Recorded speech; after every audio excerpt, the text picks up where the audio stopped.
Please welcome retired filmmaker George Lucas.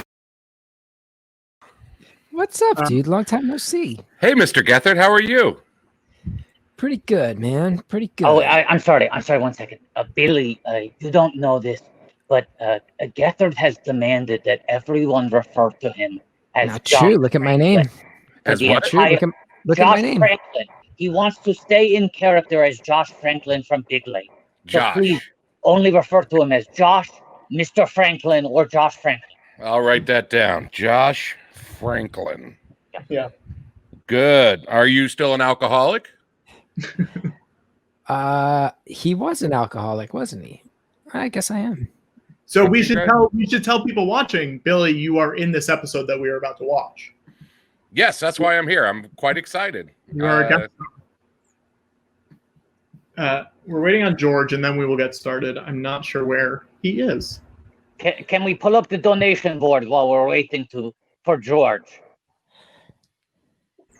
Yes. Hang on 1 second. Because I want to remind people we're tuning in late. Billy, you're just joining us now. We are raising money today for water.org to provide fresh water for those in need. And so we're trying to raise as much money as we can today. Ideally, we want to raise $10,000 for the 10th anniversary of the 10 aired episodes of Big Lake. And to commemorate that, with every $1,000, I have eaten a Big Mac. We are at 4 Big Macs. I'm sorry. Yes, 4 Big Macs I have eaten. We're waiting for the 5th Big Mac.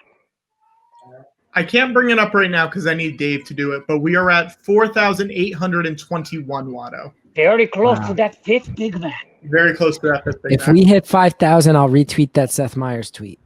Magical. Whoa. These Yeah. are big, Get some big people to try to watch Big Lake tonight. Big offers. Yeah. Is there a reason why you're eating the Big Macs for water?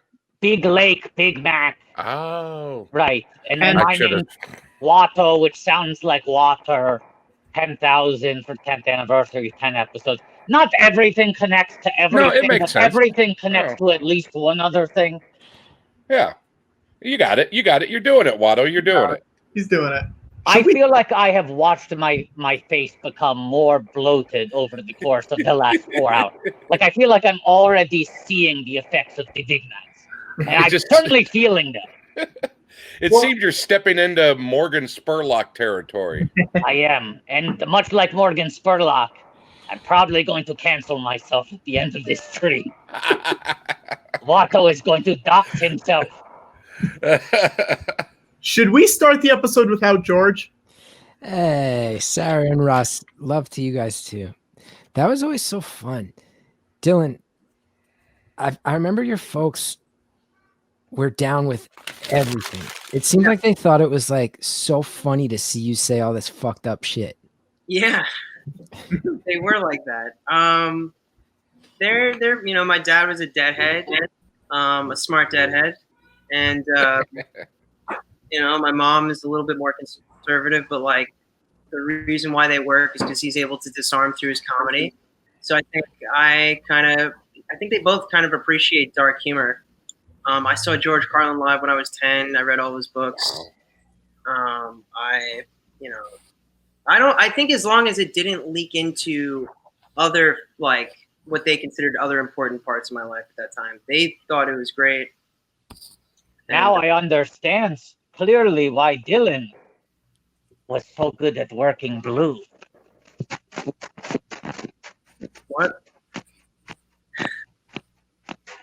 What's going on right now? Now that we've got George, let's start this episode. Episode 7.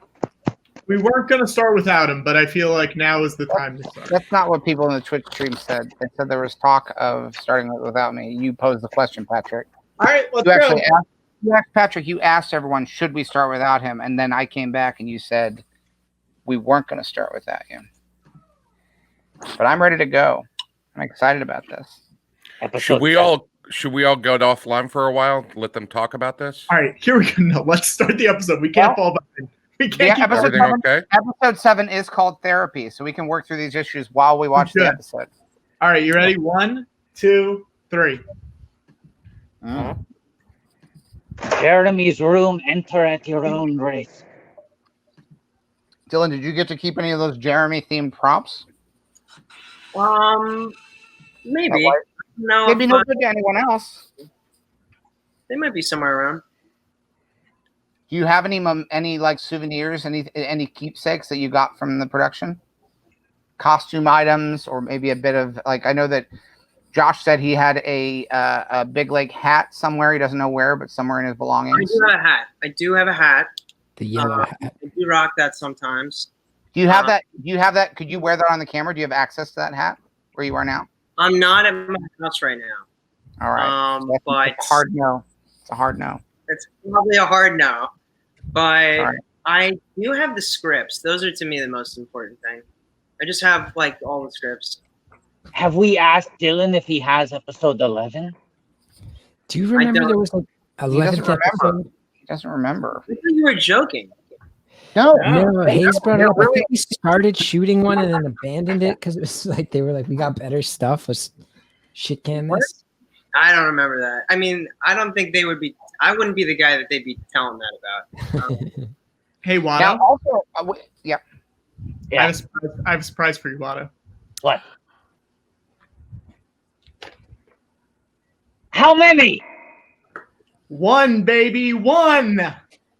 Howard. What do we have any on the stretch goal on the I don't know on the what are we calling them on the spreadsheet? Yeah. Do we have any slots? Yeah. Yeah, the stretch goal. Let's add something. Tell me where there's a slot. Whoa, hey, Watto. Yeah. Get that next one ready. There we go. There we go. We are currently at. We are currently at. I don't know why this. Hang on. Let me bring it up. Let's let it reset. I don't know why there's a break. Hang on. There we go. Wow. Patrick, can you send me a link to that Seth tweet? Yes, I will. Oh yeah, because I forgot about that. So where are we at now? We're at 5,185. All right. Do you have anything at 5,500? Give me 1 second. All right, Gethard, you have the Seth tweet. Billy, there's a lot going on right now. I'm sorry. This is amazing. This is like behind the scenes and in front of the scenes. Also, while I want to talk to the people who are working on fan art, because last week we had Leah Thompson on the show and someone made an action figure of Caroline in the City. And if anyone out there who's crafty, who has the time, wants to make some Big Lake action figures or plushies or anything that would be fun, merch, because I think, you don't find a lot of Big Lake things on eBay, but I think there need to be a lot more Big Lake related things that people could sell on Etsy. Yeah. Little those like enamel buttons I think would be fun. Oh wow, look at that food that Patrick's gonna eat. What a snack. What a snack Patrick's gonna have to eat. Patrick, wait, does Patrick have to eat it, or is he just eating it because he wants to? It's dinner time, Billy. That's why. Oh. Yeah, dinner is Patrick's favorite snack. Sure. Now, Billy, talk us through Ray Benson. What? Now this is years before Ray Donovan would set cable afire for many seasons on premium cable. You were there with Ray Benson first. Tell us about this guy. Who is he? What's his deal? Who? Your character. Oh, my character. What was the question? Ray Benson. Ray Benson. That's your character. Just why is Santa Claus talking to me? I'm scared. George Lucas, creator of Star Wars. I love your work. I love your work. I love your work, Billy. Ninjas, robots, pirates. My character was born in a vineyard. Was a grape boy. Worked a lot with grapes. I guess that's where he got his start as far as drinking goes. We didn't have milk. We had wine with our Cheerios. And I guess I just knew it as who I was. I didn't realize it was something. I didn't realize it was wrong till it was too late, to be honest with you, George. Oh, you've answered my question. Yeah, I guess. Is there You want me to keep going? You I'll didn't rip. answer mine. How did you get the job, Billy? Yeah. Oh, how'd how'd you I get get the it? job? How'd you get the job, Billy? I did a table reading in LA. I was in LA at the time, and went over to Funny or Die, Gary Sanchez, and they needed people for readings, and I was just reading the character. And that was when the original before Gethard. I don't know if we're allowed to mention. Heder, You can say his name. Mr. John Heder. Yeah, Mr. Heater was there, and he, in my opinion, wasn't funny. I said it. I don't care. I said it. Wow. And I just figured it was a table reading. I better fucking nail this reading because maybe I'll book something. And let's be clear. I just, for people who don't know, when they do the table readings of these scripts for the first time, the actors who are regulars There or you recurring on the show, they are there at the table. But for all Exactly. the smaller episodic guest star roles that have not been cast yet, they will bring in ringers like yourself, Yes. incredible comedy character actors, and say, hey, just fill in with a bunch of these roles. But Yeah. as you're implying, if you kill it at that table read, maybe they just hand you the part. Yeah. And I've not, that's not happened to me a lot. So it was quite interesting and quite fun. So Sometimes on some shows, you might be a recurring character, and they might write you into an episode, and you have to go. You go to the table read. You don't get paid for that. You have to like find your own way there, and then you read the table read, and because you don't want to say no, because what if they cut you out of the episode? So you say yeah. You go to the table read, and you maybe have to take like 3 buses to get there. Yeah. I feel like sometimes too, as you're a recurring character on a TV show, they ask you to come to the table read, and then once you get to the table read, they say, actually, we were wrong. You have 0 lines in this episode. Do you want to play the role of the 5-year-old who we don't call into the table read? So then you're an adult man at a table read going, Daddy! And that's the reason why you took 3 buses. That feels like that's a personal memory from you, Watto. No, it's a hypothetical. It's a hypothetical? It seems very specific. No, mine was hypothetical. Why would I have ever done 3 that? buses? Those are both very specific failures in your lives. No, I don't know. 2 men with very general hypothetical examples. Yeah. Why would Okay. I wouldn't go to the table read for Beverly Hills Cop 3. They would just bring me when it's time for my day, and I film it at the amusement park. And I have wings. Why would I need to take 3 buses? It was a hypothetical. No, I think that was George's hypothetical. Yours is you had to play a small child. But mine also included 3 buses. I want to make it clear that was the overlap between our 2 hypotheticals. I didn't. That was the connection between the 2 stories. Okay, I'm sorry. Guys, I have someone here who I think might be able to talk about table reads a little bit. Table reads. I feel like they probably have a little bit of experience with table reads. Could it be producer Owen Burke? Oh, Owen Burke. Oh, he's got that producer pose too. Look at that. Oh, Owen Burke. He's producing. Owen Burke is producing. I love to produce. It's in my blood. Putting things together, cleaning them up when they fall apart. You know, that's just what I love. Yeah. Fixing it up, putting it together, doing it up every day of the week, bringing in Billy Merritt for table reads. This is what it is every day. Seeing, oh my gosh, it's so crazy. Good to see you all. Dylan, so good to see you. Oh my gosh. What's up, man? It's so crazy. It's been 10 years. Oh my God. Wow. It's like now, should I be watching a show right now? Should I be watching along? Yeah. You can if you want. Episode 7. We're about 9 minutes into it. We're in Billy's big scene. Now, Yeah. what do you remember about filming, Billy? Sorry? What do you remember about filming? You know what? Some sort of minutia. Maybe Chris, you can tell me. Oh, I'm sorry, Josh Franklin, you can tell me. But that set, that stage set, was from another sitcom. Do you remember what it was? I don't. I feel I want to say, geez. Was it Laverne and Shirley, the late Laverne and Shirley with the California version of Laverne and Shirley? Does that ring a bell? I mentioned it before. All I remember about our set is that on all the different set pieces, they were all labeled Untitled Jon Heder Project, like deep into our production. And I eventually like quietly asked, like, it's making me a little insecure that no one's like painted that over yet or whatever. Yeah. It would help me out maybe. I'm And struggling a little bit. referring to you as not John Heder on the set. That was upsetting. I get that. Yeah, that took us all a little bit of getting used to, because for a while I kept thinking until like episode 3, I thought you were John Heder, and because I was just sort of like phoning it in. Oh, and we have a serious question for you that you might, as a producer, you might be the person to ask this, the person who might be on top of it. I'm a huge fan of yours, by the way. Thank you. I have a couple of questions about me for you later. But on the topic of Big Lake, there has been some varying memories of an 11th episode that was written and possibly filmed, at least partially, before being scrapped. What do you recall about a possible 11th episode of Big Lake? We should say this is real, Owen. This is real. Not a bit. Hayes Davenport brought it up before that there was an entire other episode written, and I vaguely remember us beginning it and then stopping. I don't know if I remember that. To be honest with you, I'm trying to think like if we had written 11.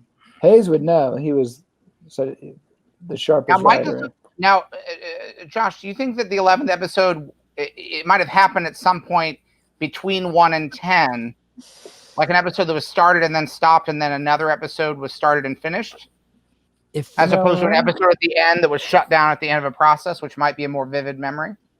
That might make more sense that we had to like scrap a script at the last minute, scrap story, and then tried to bring it back because, it's so, I don't know, like how much you guys have talked about, don't want to be boring, but when you write, that writing process for that show was so rushed, so stupid, and so much like, I remember like we worked 7 days a week, like writing those scripts and working on it. I remember I'm not that tall, and the chair, my office chair, I couldn't put my feet on the ground. So I'd be like, I remember working on a Saturday in that office, and I had to build a FedEx box. I built a FedEx box just to put my feet on. I was like Short Round from Temple of Doom or something. Like, oh, hold on to your potatoes. So I remember like I just remember so much. And then I remember like we would have those table reads, and we wouldn't even have a table. Everyone was just sitting in director's chairs on the set. And sometimes those scripts, that wasn't the best reads. Or they would just be like, oh yeah. The actors would be like, I don't understand this. Because you're writing those scripts so fast. I mean, writing pages for episodes on like scrambling to run them down to the floor on the days we were shooting them. Wow. Yeah. Some days. Yeah. And in fairness, like Lou ran such a great room. Like Lou was so dedicated and got it done. But I've worked on other shows too where we would only be filming whatever script pages we got that day. And so even though that happens, like it didn't happen as much as it could have, I think, like I think we got stuff done, and we brought in also some great writers. I don't know if you guys talked about that too. Yeah, we talked a lot.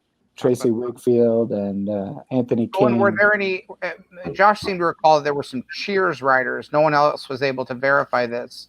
Were there some Cheers writers? Was anyone a writer on Cheers?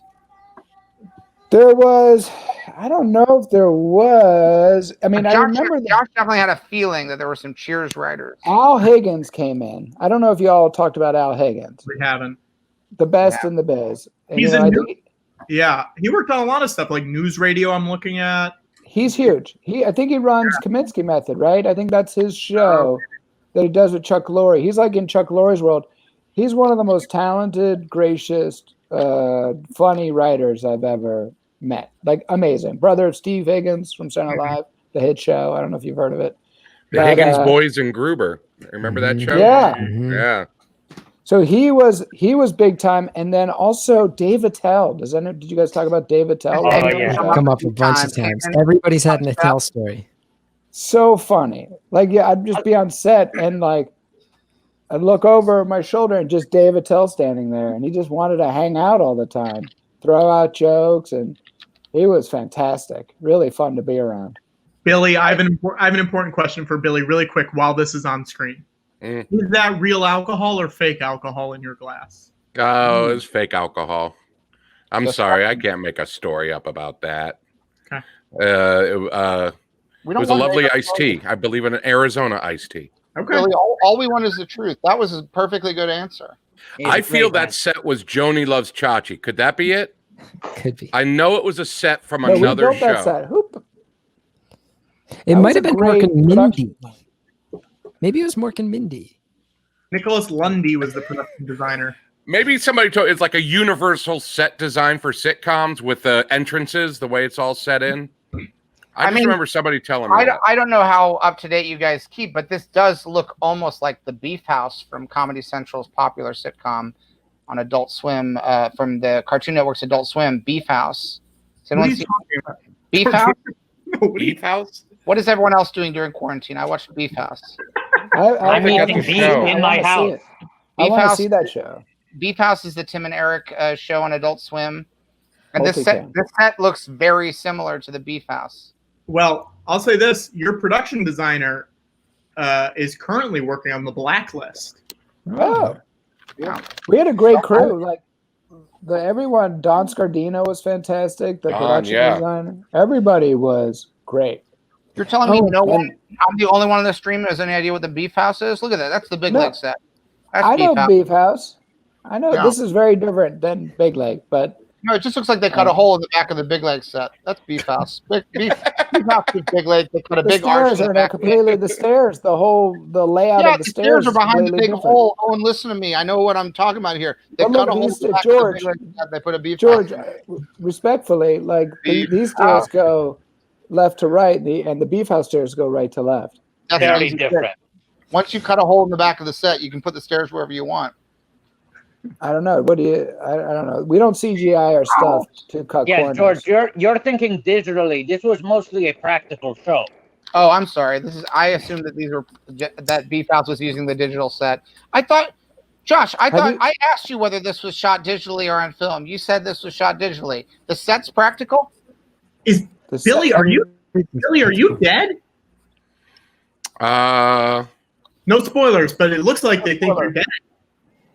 Yeah. Well, he bought drugs off of Dylan Blue, Yeah. Yeah. not Dylan's character. There's Off your, of there's your first mistake. No, actual Dylan Blue also sold me some meth. Now, Dylan Owen, Blue. one Can we just talk about? Have you guys talked about what an amazing actor Dylan Blue is, stole and the series, stole how the he was literally the secret sauce of the whole show, like the funniest and just most professional. I mean, Mr. Rebhorn and Deborah Rush, incredible God. professional experts at acting, true craftspeople. Dylan, just home run, just amazing to work with. I learned so much from watching Is this Dylan. really filmed outside? This is outside. yeah. See, I this appreciate shit's that. Owen. Here's one thing we've been talking about all day. Single cam. We got scenes like this where the parents are ditching a dead body with their child. Mhm. Writer's room killers. Actors, you just mentioned Deborah, James, Dylan's killing it, and all the guests. Billy, Scott Adsit, Lennon, June, Diane Raphael. What happened with this show from the producer perspective? I'll tell you what happened with the show. This is my opinion. Now, Here we I'm go. not Here it in. comes, everybody. Hold on. Here it Drum roll. comes. Drum roll. Give us the All right. post-mortem. I'm not like I wasn't like in the know with every conversation. Obviously, you know, I'm not in the upper echelons of like deal making or whatever. But I have a feeling once the show that had its flats entitled "The Jon Heder Project," and the fact that to this day, when I see my phone number or something that says Owen Burke, executive producer of the Jon Heder Project, that's how I'm known in the Gary Sanchez. I think that Comedy Central was sort of like, we wanted something with a star, and no, you know, you weren't a star yet, Chris. You got this guy. You got this guy. But you know what? I'll say this. Like, I think it was just sort of like, oh, that's something we wanted. We wanted a multicam that would just run with a name and it would just be great and people will watch. And I think what it was is that we just made a show with people that we really liked, you know, in the end. John, we really loved, and he's a fantastic guy, but it just, the material and he, you know, just for different reasons. but it is like, I think it was something where I think if we got to keep working on the show, I think it would have been, people would have loved it, is my opinion. I think people would have found it. I think it was such a strange sense of humor, but there was heart. It was irreverent at the same time. It was great acting and fun writing. I just think it just didn't get a chance. You know, if we just were a regular multicam on Comedy Central and didn't have this pressure of 100 episodes, this could have been a really fun show, you know? All right. Because it was strange. And I think that's a tribute to Will and Adam, too, who could have just made this and not really cared. They could have been like, put another just big name there and let's just make the money. But Will really went to bat for you, and Adam did. They really went to bat because they just thought you were funny and just thought that this show could be funny as its own show, if that makes sense. That's really so nice. How did you feel you know- when they told you after it was all shot that the network wanted a laugh track after all? I don't know. Like, to me, I didn't really have a strong opinion about the laugh track because I felt that we got our laughs in a real way by showing the episodes at UCB. Do you remember that? So we would air the episodes at UCB. So the laughs that you hear are actual laughs by 20-something comedy nerds. You know what I mean? They're These sweetened a aren't little. canned. Owen. There was some sweetening. There was a little sweetening, Owen. Nick Moose just dropped the dime on that. He said he threw in a little sweetener every now and then. We threw in a little sweetener or whatever, but every now and then, but those laughs, just get a little bit. Like, these laughs are good, but maybe we throw a little laugh. you know what? When you're editing, you're putting pieces together, and so things have to make sense. We're also not like we recorded it in the basement under a Gristides, where the UCB theater was. So it's like there's things that you have to do just to make it quality.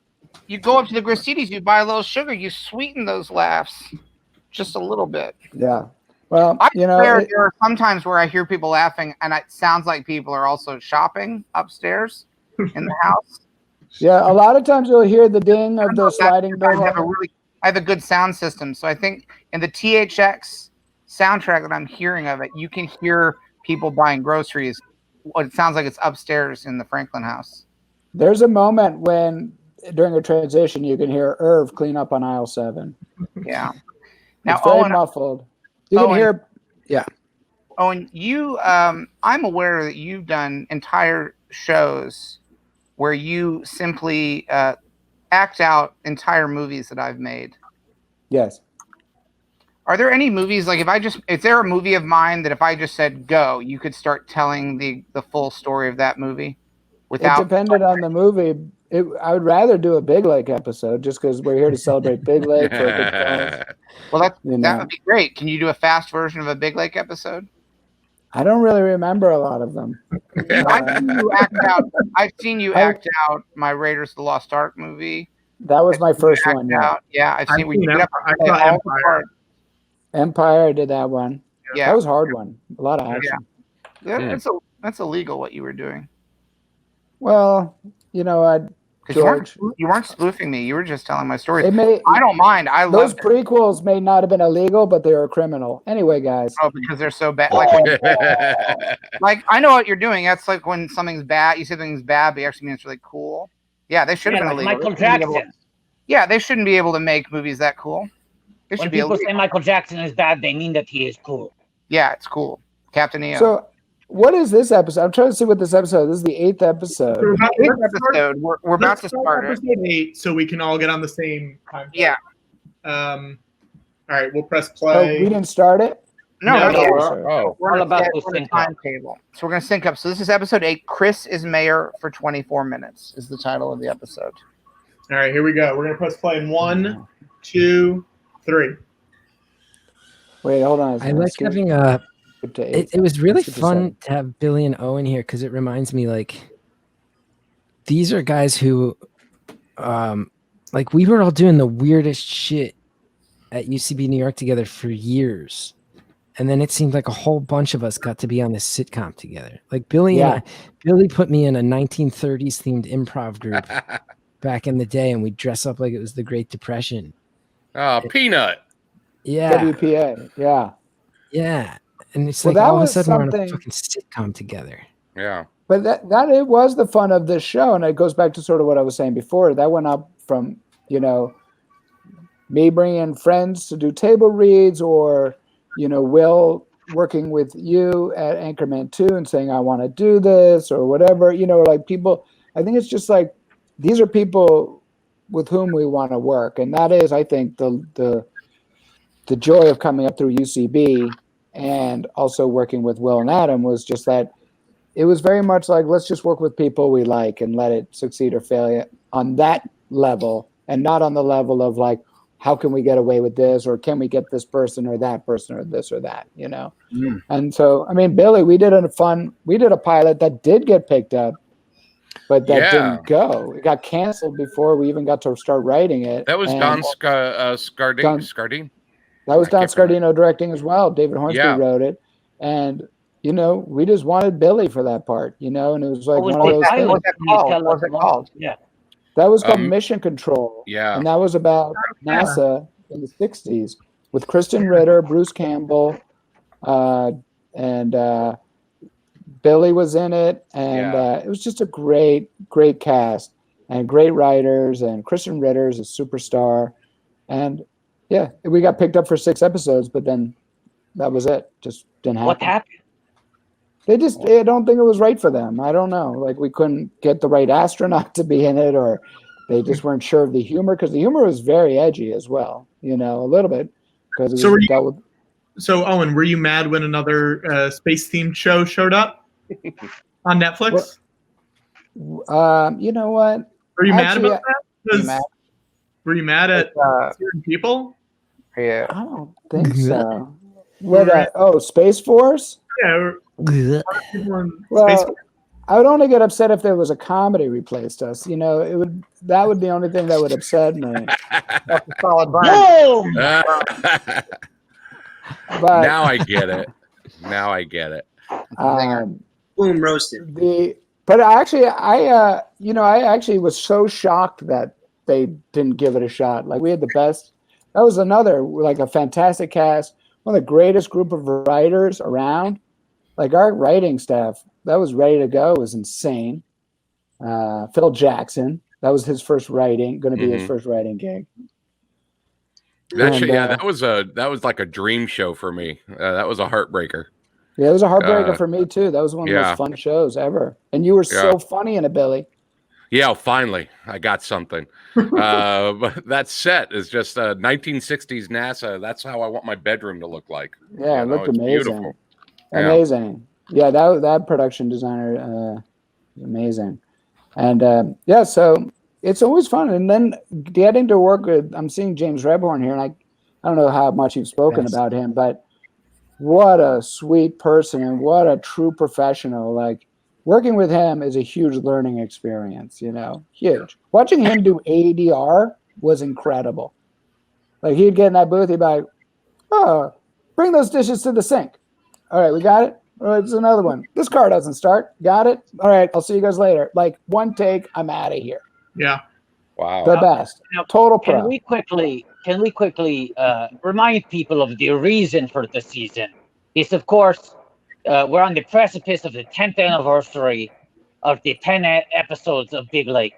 We're trying to raise $10,000 for WATTO.org, providing clean water to those who need it most. So at every $1,000, I, Watto, eat another Big Mac. But I think our donations are slowing down a little bit. We need to create some new stretch goals to fill in the gaps between where we are right now, 5,255, and 6,000. So at 5,750, it's hammer time.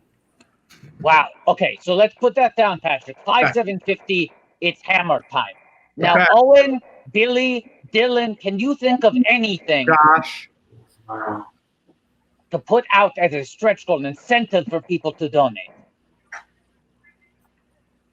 Let me see.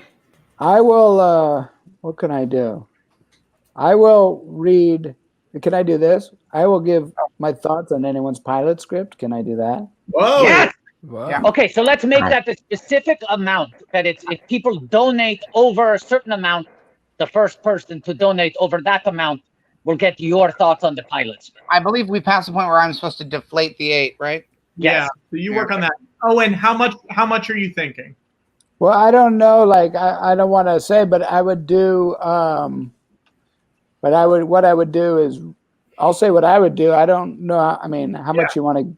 Yeah, but I would do read a script and then get on the phone with that person and give my honest thoughts about what makes it a strong pilot or not a strong pilot. So let's lay out, because this is for charity. What's the amount of money that costs, and how many are you willing to do? Is this an offer for one person, or could it be a couple people? That's a big price item. It's a high price item. Listen, I've got a script on the blacklist right now. I spent $60. The guy said it was too long. That's all he said. I will do better than that.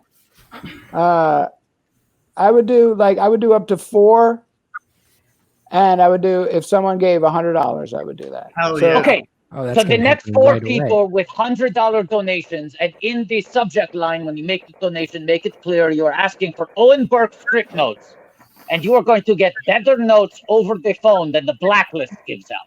Yeah. I want to jump in though, because Owen is, I've known Owen for 20 years. Sweet, generous, kind human being.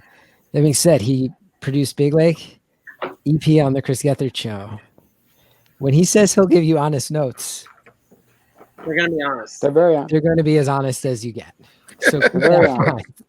There's not a more honest man in this industry. Well, I think it's just gonna. Hopefully, it's helpful. Hopefully, Yeah. it's helpful. That's the thing. You know? You're not paying for an ego boost. This is a strategic purchase if you are serious about the career in comedy, right? But Yeah. also, So keep in pilots mind, are that hard. means if you like it, the praise will, like when Owen likes something, the praise is like glowing and joyous. I'm sorry. I see Billy's confusion. I just need to clarify very quickly. What? George Lucas has an inflatable BB-8. So at Yeah. every multiple of like 444, 888, 4,444, 8,888, he has to alternate between inflating or deflating the BB-8. And I he has gotcha. found through rigorous trial and error that the only way to successfully deflate the BB-8 is to put his entire body on top of it and thrust his weight hip first, back and forth. And that is the only way. I swear, we're not doing it because it looks funny or suggestive. It's the only thing that works. He has to hump the air out of the BB-8. Ah, that's the George way, Lucas way. Yeah. Dylan, I don't know where you guys are on the show, but Dylan just spoke Russian to the. Oh my gosh, so funny, man! Just knocked it out of the park every time. I want to say we already have 2 $200 donations that have been taken care of. So we have 2 more to get notes on your script from Owen Burke. That's right. That's really nice. This is a great offer. People asking if it can be a spec script. Well, yeah, I'll give any type of just whatever you wrote, you know, and I'll just give it. Yeah. It's an incredible offer. Super generous, man. 3. We have 1 more $100. Wow. Wow. Yeah. That's great. It's so funny watching the show again. It's really just like, I mean, Chris Parnell, like a home run hitter. He could make any line funny. He could literally. I'm sure you already talked about that. You know, I've never seen every episode. This is the Really? most I've seen of the show. It's today, yeah. I'm shocked. Are all of these on YouTube? I sound like a. They are now. Yeah. They're For gonna the get time published. being, we'll see how long they stay up. Someone for the purpose of this, someone tried to actually upload it, I believe, to Pornhub because they Yeah. felt like it might last a little longer there, and Pornhub instantly rejected it. Oh my Nice. god. They flagged it on copyright grounds, but it is up on YouTube for the time being. I said whoever uploaded them to Pornhub said they were amateur parody ones, and they said no. No. Mhm. They Oh knew my their God. algorithm is too strong. Yeah. I have no idea what this. Oh, chugga chugga. I remember like jokes, but I don't remember plots. I'll be honest with you. There's There a is line that makes me laugh, man. There was a line in this before where Red Horn was talking about how he wished he could sell booze, and he said, "Every time an alcoholic walks out of here with money in his pocket, I get furious or something. I'm like, that's a funny joke, man. Yeah, there were a lot of funny jokes. I mean, we had a lizard named Diane Wiest. You know, like the show was on a whole different. And I think that's what was funny about it. It was very normal looking, but it was also very strange. Like that's why I feel like if it had gone long enough, people would have just caught on to its sort of weird sense of humor. Absolutely. We needed the full 100. Yeah. I mean, I think if we got a second season or just like another 10 or whatever, I don't know. But I think about that with all the shows. 100 episode story, and we only got the first 10 minutes. That's the problem, though. It wouldn't have been another 10. It would have been another 90. And it feels like this was specifically a story that was designed to work in 100 chapters, no more, no less. Josh, where do you think you would be after 100 episodes? You would be an adult by then, right? Yeah, I mean, you'd have to think at some point I straightened out my finances. I do think, though, if it had gotten picked up at that era in my life, I think I probably would have become a cocaine addict and died. I wouldn't have been able to handle the pressure of 90 more of those. Guys, really? Can I point out? Someone pointed out something in the chat, which is a wild coincidence. It's a sad but wild coincidence. James Rebhorn's New York Times, his New York Times obituary has a photo with him and Diane Wiest. Oh, wow! Isn't that a wild coincidence? From and he and Deborah Rush are in The Box, the movie The Box. The Cameron Diaz film. The Richard Kelly film. Yeah, the Richard Kelly movie. Yeah, James Marsden. They're in that movie. Huh. Oh, do you feel like if it had been flipped, do you think that instead of a 10-90 deal, if it had been a 90-10 deal where you got to make the first 90 episodes, and if they did well, then you got the back 10, do you think it would have played out differently? I think that maybe we would have gotten those 10 episodes. Yeah. I think we would have gotten those 10, and if only we had gotten that first 90 to show our stuff, I think we would have been trusted with the final 10. Yeah, I think that's where you need 90 as just a trial run. It's hard to prove yourself with anything less than 90. If a few years later, if you had this could have been a Go 90 series. You could have gone 90. You know what? I look at like shows that are on the air, and I'm like, this show is so bad, and I'm like, I make bad shows. How come my bad shows aren't still on the air? You know, it's like this show's bad. How come no one wants my bad show? They take these other bad shows, and I can't see the math in it. I mean, if you looked at this cast now, and you had Parnell, Horatio, you, and Deborah Rush, and James Rebhorn, and Dylan, like it would have been like people would want to see this show. Like this, like, oh, what a tremendous cast, you know. I mean, we're so lucky that someone was able. I mean, it was just pure happenstance that someone was able to upload these episodes to the YouTube website. Just yesterday. What good luck. Now, great good fortune. Is there any possibility that this is going to be available for people to watch legitimately why isn't it on the Comedy Central app? They have everything. HBO Max. Comedy Central, I don't know what I mean, they just released my last show that I did with them. They released on YouTube. Mm-hmm. Do you ever mention to them next time you have a show with them, you should say, throw in Big Lake when you're putting my new show up? Oh, yeah, I would love to. But, you know, no one who greenlit this show is there anymore. You know, everyone is gone. It's all new people. What happened? What happened to them? They what's that? You're saying everyone involved in greenlighting this show has disappeared. They have murdered. They were not murdered so much as we don't know what happened to them. They went into. They're missing. That's the story. Cold cases.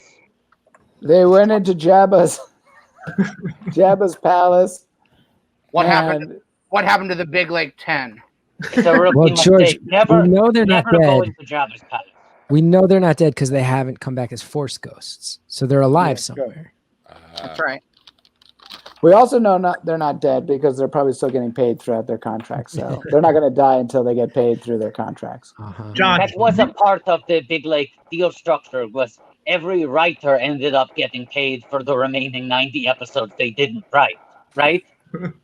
Oh, I don't know how that worked. I don't know if there was an agreement with that. I wasn't involved with anything like that. I never got paid for episodes that didn't air. I don't know When if I got Hayes paid was for on episodes that here, did. he was I talking believe- about his Big Lake Millions. Yeah, I believe though it was void if a writer ever spoke to Chris Gethard during the production of the show. Then you That's a lose that problem. payday.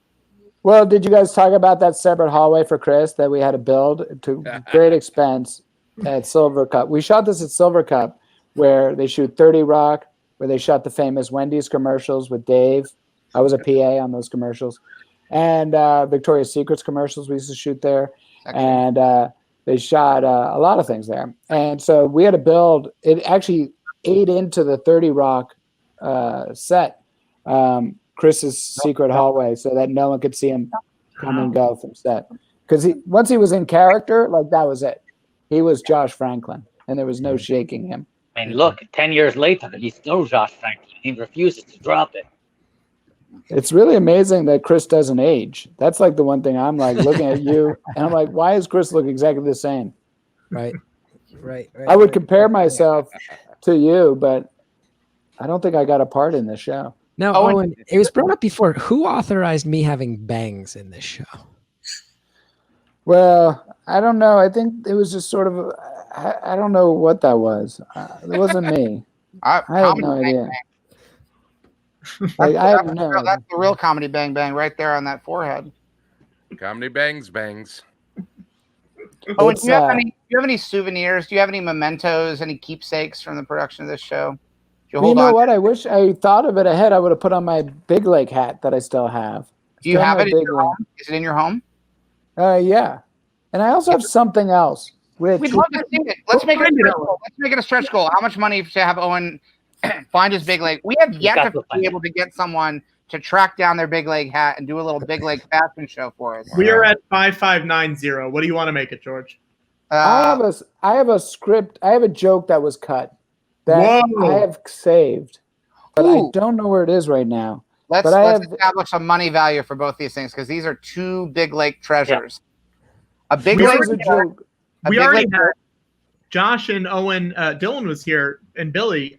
Britt Lauer read a monologue that was cut from the show, so that was one Big Lake treasure. How did she even have that? She had the script. But by the end of the old email.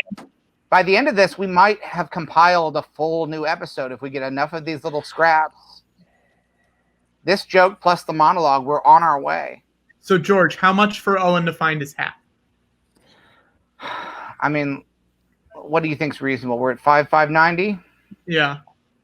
And hammer time is 5,750. 5,750. So let's say 5,650.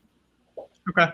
All right, let me go find my hat. And then for the joke, let's throw in another 50 for that. That 5,700 is the. I'm gonna see if I can find. You know what? It was in my office, and Gary Sanchez does not exist anymore, so I don't have my office. I didn't know. I didn't know. Oh yeah, the production company, it doesn't exist anymore. So I don't have. Can I ask you a question, Owen?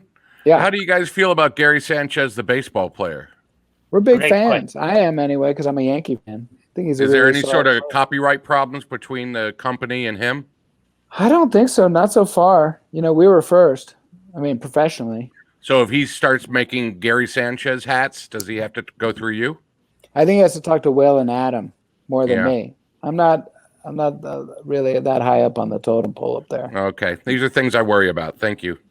But now there really isn't a totem pole. Yeah. But so there's no. So that joke was in my desk, but I wonder where that joke is. I know I saved it because I remember it bombed so hard at a table read that Chris Henchy, who is another producer on it, he reached to my script, he ripped it out, and then handed it to me. And, I mean, I'm gonna go find it. It was one of those jokes that we wrote at like 2:00 in the morning. I remember like Anthony King and like who else was there? There was a couple of people that we brought in that were just fantastic and great joke writers too. Anthony King came in. You could just tell like this was a long time ago, but he was so good with character and structure and all of that right away. Like he'd just be like, "Hey, have you guys thought about this for Josh?" And we'd be like, "Oh." That does make sense. Have you thought about this for a story? Oh, that does organically work. Was that his first gig? It might have been. I'm not 100% sure, but it might have been his first like paying TV gig. Remember we brought him, Al Higgins. We brought in Tracy Wigfield, who was amazing. I don't know if you ever worked with her. She's really incredible. We brought in this other guy's name. I can't remember. He was so good. He was so funny. We brought in a few. Should I go find my joke in my hat? Yeah, do it. Oh. But but we got to make sure he doesn't show it until we get that money. We get that money. Well, I mean, look, while we're here, take his camera off just in case he accidentally comes on camera with that on. Billy, Dylan, can you think of any incentives that either of you can throw out for donations? They can be things that you will do on camera, things that you have to show. They can be Big Lake related. They can be wildly Big Lake unrelated. I'll do anybody's table read. Ooh. That's what got me the gig. Anybody? Well, online. I'm not going to go to somebody's house and you know what? Maybe no. Let's do some carve outs. We have to give you some discretion. You know, there could be some instances where you're suddenly finding yourself doing, like a canceled person's table read, and you're stuck to it because you wanted to help out a charity. Yeah. You know what I mean? I want to protect you, Billy. I appreciate that. I'm down for something like that. But so what would it be? What would the carve out be? No cancelable material. Must happen virtually. Like we don't want like Ted Cruz or someone with his like spec Simpson script suddenly. No political agenda improv or sketch. Yeah. So Owen is here. Well, actually, I want to tell Owen, take it off because we still have $50 until we get it. Okay. And we don't want to start donating. The hat is in possession. The hat is in possession. We have the hat. We have the hat just out of frame. We have the hat. We have the hat. Look for the joke on. We have look for the joke. No, not the joke yet. Not the joke yet. Now find it. Have it. Guys, if everyone donates, guys, why doesn't everyone go in $4? That's all we want is $4. Yeah. And if a bunch of you donate $4, we'll get there. Yeah. We'll get there. Yeah. We'll get there. We'll get to that joke. We'll get to that hat. And then we're on the road to Hammer Time, everyone. And we're getting close to another BM from Watto at the 1,000 mark. He's already good reminder to this one. Maybe this will help. Before we start episode 9, I have another guest. I'm gonna bring him in. Okay. Wow. Pretty soon we're gonna have a full Hollywood Squares here. We're gonna have a lot. It's great.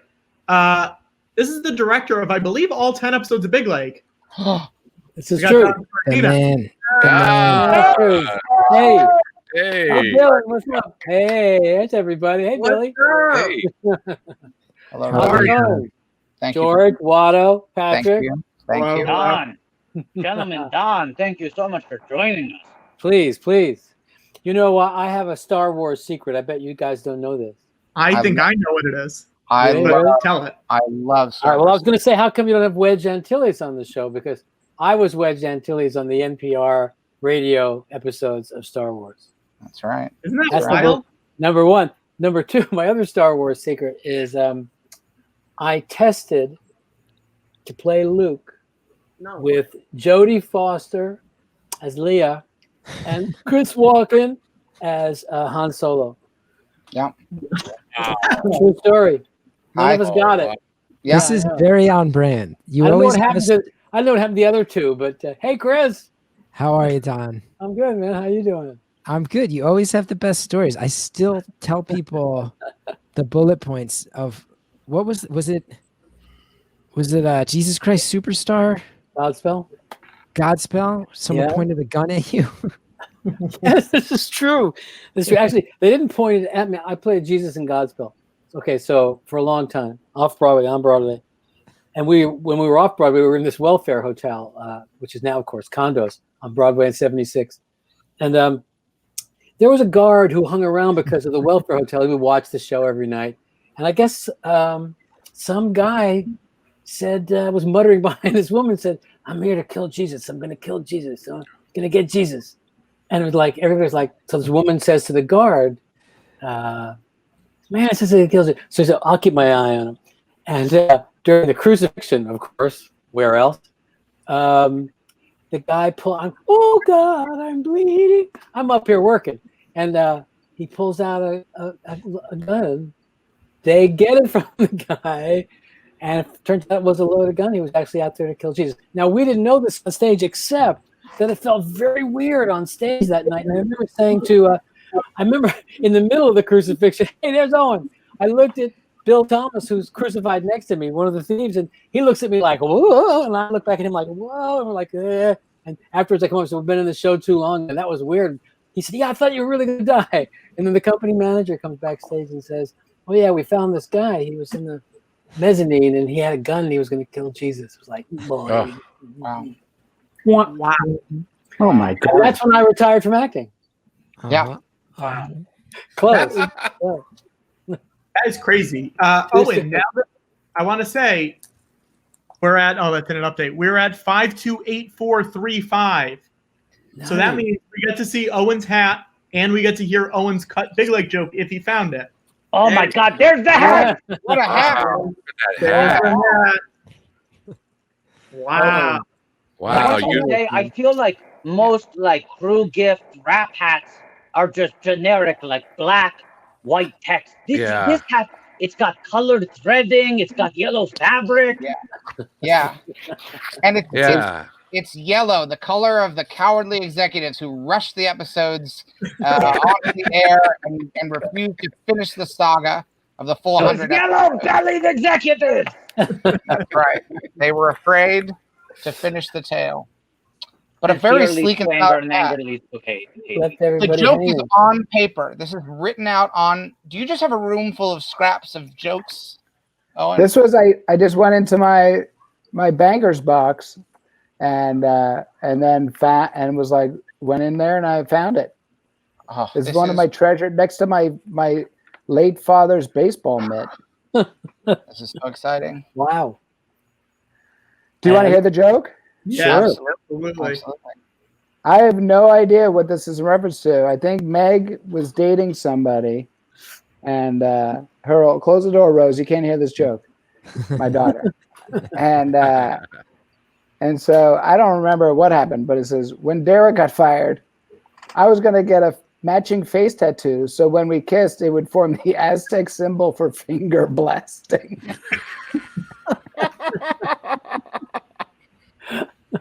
I don't even know. And then Chris Henchy, it bombed so hard in the table. Like, I think Deborah Rush was just like, what is happening here? What show am I involved? And people are just shocked at this. Just everything is wrong with it. And so Henchy just like, he just reached over and just tore this out. And I just kept this on my wall to remind myself of, just because you're laughing at 2 a.m. doesn't mean that it goes in the script, you know? Can you say finger blast on Comedy Central? I think we could have. We actually were like, we had some pretty blue jokes. There was a joke that had Dylan... some pretty blue Dylans as well, am I right? Yeah. Dylan had a joke about, did you already run this? The suicide? What a suicide tastes like? You know, it's a suicide is when you get a soda from every thing. And Dylan's character was like, yeah. He remembers, right? Yeah, kind of like, yeah. Yeah, that was it tastes, it's delicious and disgusting, sort of like cunnilingus, and it was just like home run. If I remember right, I pitched that joke. I might be wrong. I think that may have been one of the laughs one of the only laughs I got on the whole show. But that was the awesome thing of working with Dylan, is that you could give like even the most outrageous line or whatever, and it was just told with such authority and confidence and ability. You're just like, home run every time. I always felt bad though, because you said Deborah reacted that way, and I felt like with the improv, like we were shooting 2 episodes a week, and we were all like, there were times where it started to feel like Apocalypse Now, like we were all It's weird headspace. And Horatio and I would sometimes say truly awful things improvising. And then Don, if I remember right, she quietly asked you to tell us to stop. There's one in particular I remember that I will not repeat where she was right, but where it was like, oh, this is out of control. You can't. Was that in the kitchen?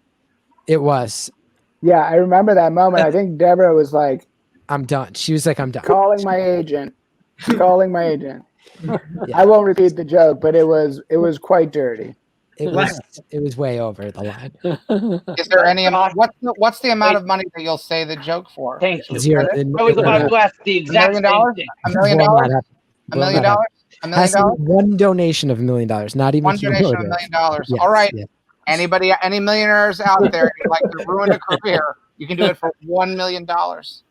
Can I say something a little cheesy and emotional? Of course. Yeah. Because I just want to say, because I've had Owen and I have worked together a bunch, and I've been able to tell him his version of this to its face. But Don and I, I feel like we've had some emails and like specifically like, oh, someone telling me, oh, they ran into you, and always kind words. But I just want to say that you didn't know me that well on the set, and I remember distinct moments as the pressure was on, and we were like, the scripts were 60 pages long, and we're getting the morning of, and moments where I was really in over my head, where you really, I think, sensed like, oh, this guy is hanging by a thread, and you were the one who kept me propped up, and I have to thank you for it. Looking back on it now that I'm more experienced, I'm like, oh, you were a saint for many of the times you helped me out. Well, you had a lot of shit to deal with, and you were carrying the show. It was like, so I needed you. I needed you in top form. Come on, come back in there, kid. It's gonna be all right. No, but I don't know if you'll remember this, but you were also present the one time where I broke. I managed to end the scene, and as I walked off set, I remember you leaned over and you were like, "Are you all right?" And I was like, "No, no." You lost it. You came to my dressing room and just sat with me while I just lost it. Yeah, I do remember that. Yeah, you like facilitated a conversation between me and someone who had a long overdue conversation coming, where you kind of moderated it. It was very kind of you. Very kind of you. Let's start episode 9, guys. So Thank you, Chris. That's great. Oh, I've owed you that for many years. Now, when we were doing our Arliss watchathons every season, there was an Arliss Falls in Love episode. Now we have a Chris Falls in Love episode within the first 10 of Big Lake. All right, so we'll press play in 1, 2, 3. We should give Owen, I don't remember if Billy's gotten one, and Don Big Lake names. George. Yeah, sorry. I Josh, were you masturbating at the beginning of this episode? Let's just note that an episode of our 3-camera sitcom starts with me getting caught jerking off by a teenager. Yeah. Just note that's where we started this. Well, actually, it started with a lovely panning shot. I noticed that a lot of the episodes start with movement that's very distinct. It very much gives an element of anticipation, of excitement. But then the camera settled on you with your hand underneath a blanket and a lustful look in your eyes before the panic of your young brother coming in to witness you pleasuring yourself. That's a reveal. Your hand's still there. Here, I'm going to bring this up. All right, so we will give Billy, I know you got to run, so we're going to give you your name really quick. So, George, do you want to explain this to them very fast? This is a website that was created specifically for this 10th anniversary celebration. BigLake.me. Anyone can go to it. It gives you your Big Lake name. The public resource. This is entirely automated. It's mysterious how it works, but I think you'll be fascinated by the process. So, Billy Merritt, here we go. Now, Billy, describe yourself in one word for us. Cantankerous. Cantankerous. Okay, cantankerous. So then I'm going to click next, and your Big Lake name is Cantankerous Merritt Lake, and Merritt, Merritt Lake is a real lake. Where is it? Let's find out. Wait a minute. It's in Minnesota. There it is. Yeah, a lot of lakes there. Oh, I'll take it. You'll take it. That's a good one. Billy, thank you so much for coming. Thank you, Billy. Thank you so much. It's so great to see everybody. Great awesome. to see you, Billy. It's really fun. Break a leg, everyone. Good luck on the next season. Thank you so much. Thank you. Don, I never forgot after we wrapped, like a few weeks later, you called me. And I remember you going like, so I just want to give you a heads up. They decided they are going to have a laugh track. And there'd been like so much debate about that. And then I was like, okay, maybe it'll be fun. And I remember you going, but just keep in mind, they told us we didn't have one. So we didn't really shoot coverage. Like they're changing the structure of the show afterwards. So just keep that, just be ready for that. And I was like, we didn't hold for any of that. No holding for laughs. Yeah. Well, there you go. And they did they? Did you know it? Yeah. Yeah. We did have a laugh track. We recorded laughs at the Upright Citizens Brigade Theater. There you go. At least they were real laughs. They were real laughs. Yeah. Sweetened a little bit. Wait a minute now. Is this like how I lost track of time. How long ago was this? 10 years. 10 years tomorrow. This is the 10-year anniversary. Okay, got it. We shot it in the spring of 2010. That's right. And it was really. And then Billy and I were just talking about Mission Control, which Billy was in, and you directed it. Yeah. That was great. That show. That was such a good show. They would kill for it now. Sure. It would have been better if Gethard and Dylan Blue had been in it, but other than that. Hey. And, yeah, man. Now, Don, people can see in your very, very deliberate framing. You have the framing of a director, even zooming into a web show. We got 2 Emmys there in the background. I do have 2 Emmys. You won 2 consecutive Emmys, or maybe non-consecutive, but for 2 seasons of 30 Rock. This is true. Well, I bought them actually. Hey. In the corner.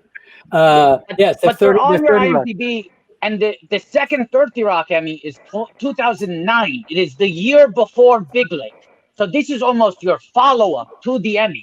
This is my follow-up. This is my grand liftoff from Miami Awards. Did you have that feeling of that weight of like, I'm on a hot streak, I got the hot hand, I got to play my cards right? I needed the job. What can I tell you? These statues don't get you anything. You can't even sell these. They'll arrest you if you sell I'll buy them from you. I mean, we'll talk off screen. Yeah. You have to send them back to the company. You keep all the Big Lake Emmys over your fireplace, right? Up on the mantle? My Oscars, my Big Lake Oscars.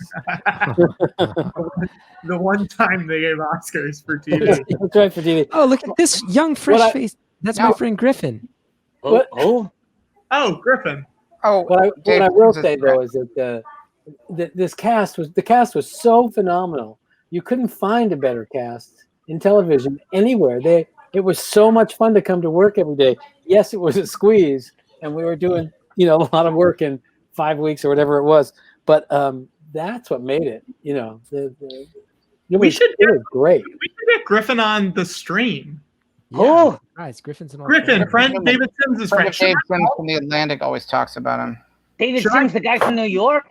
Atlantic, the Atlantic guy with the Steelbooks, the Steelbook guy who's online only.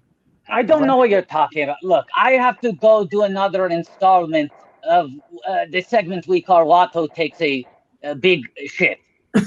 So you do whatever you want. I've eaten 5 fucking Big Macs for charity. Right. You do whatever you want. A BM for every BM. Yes, Watto? Yeah, that was weird.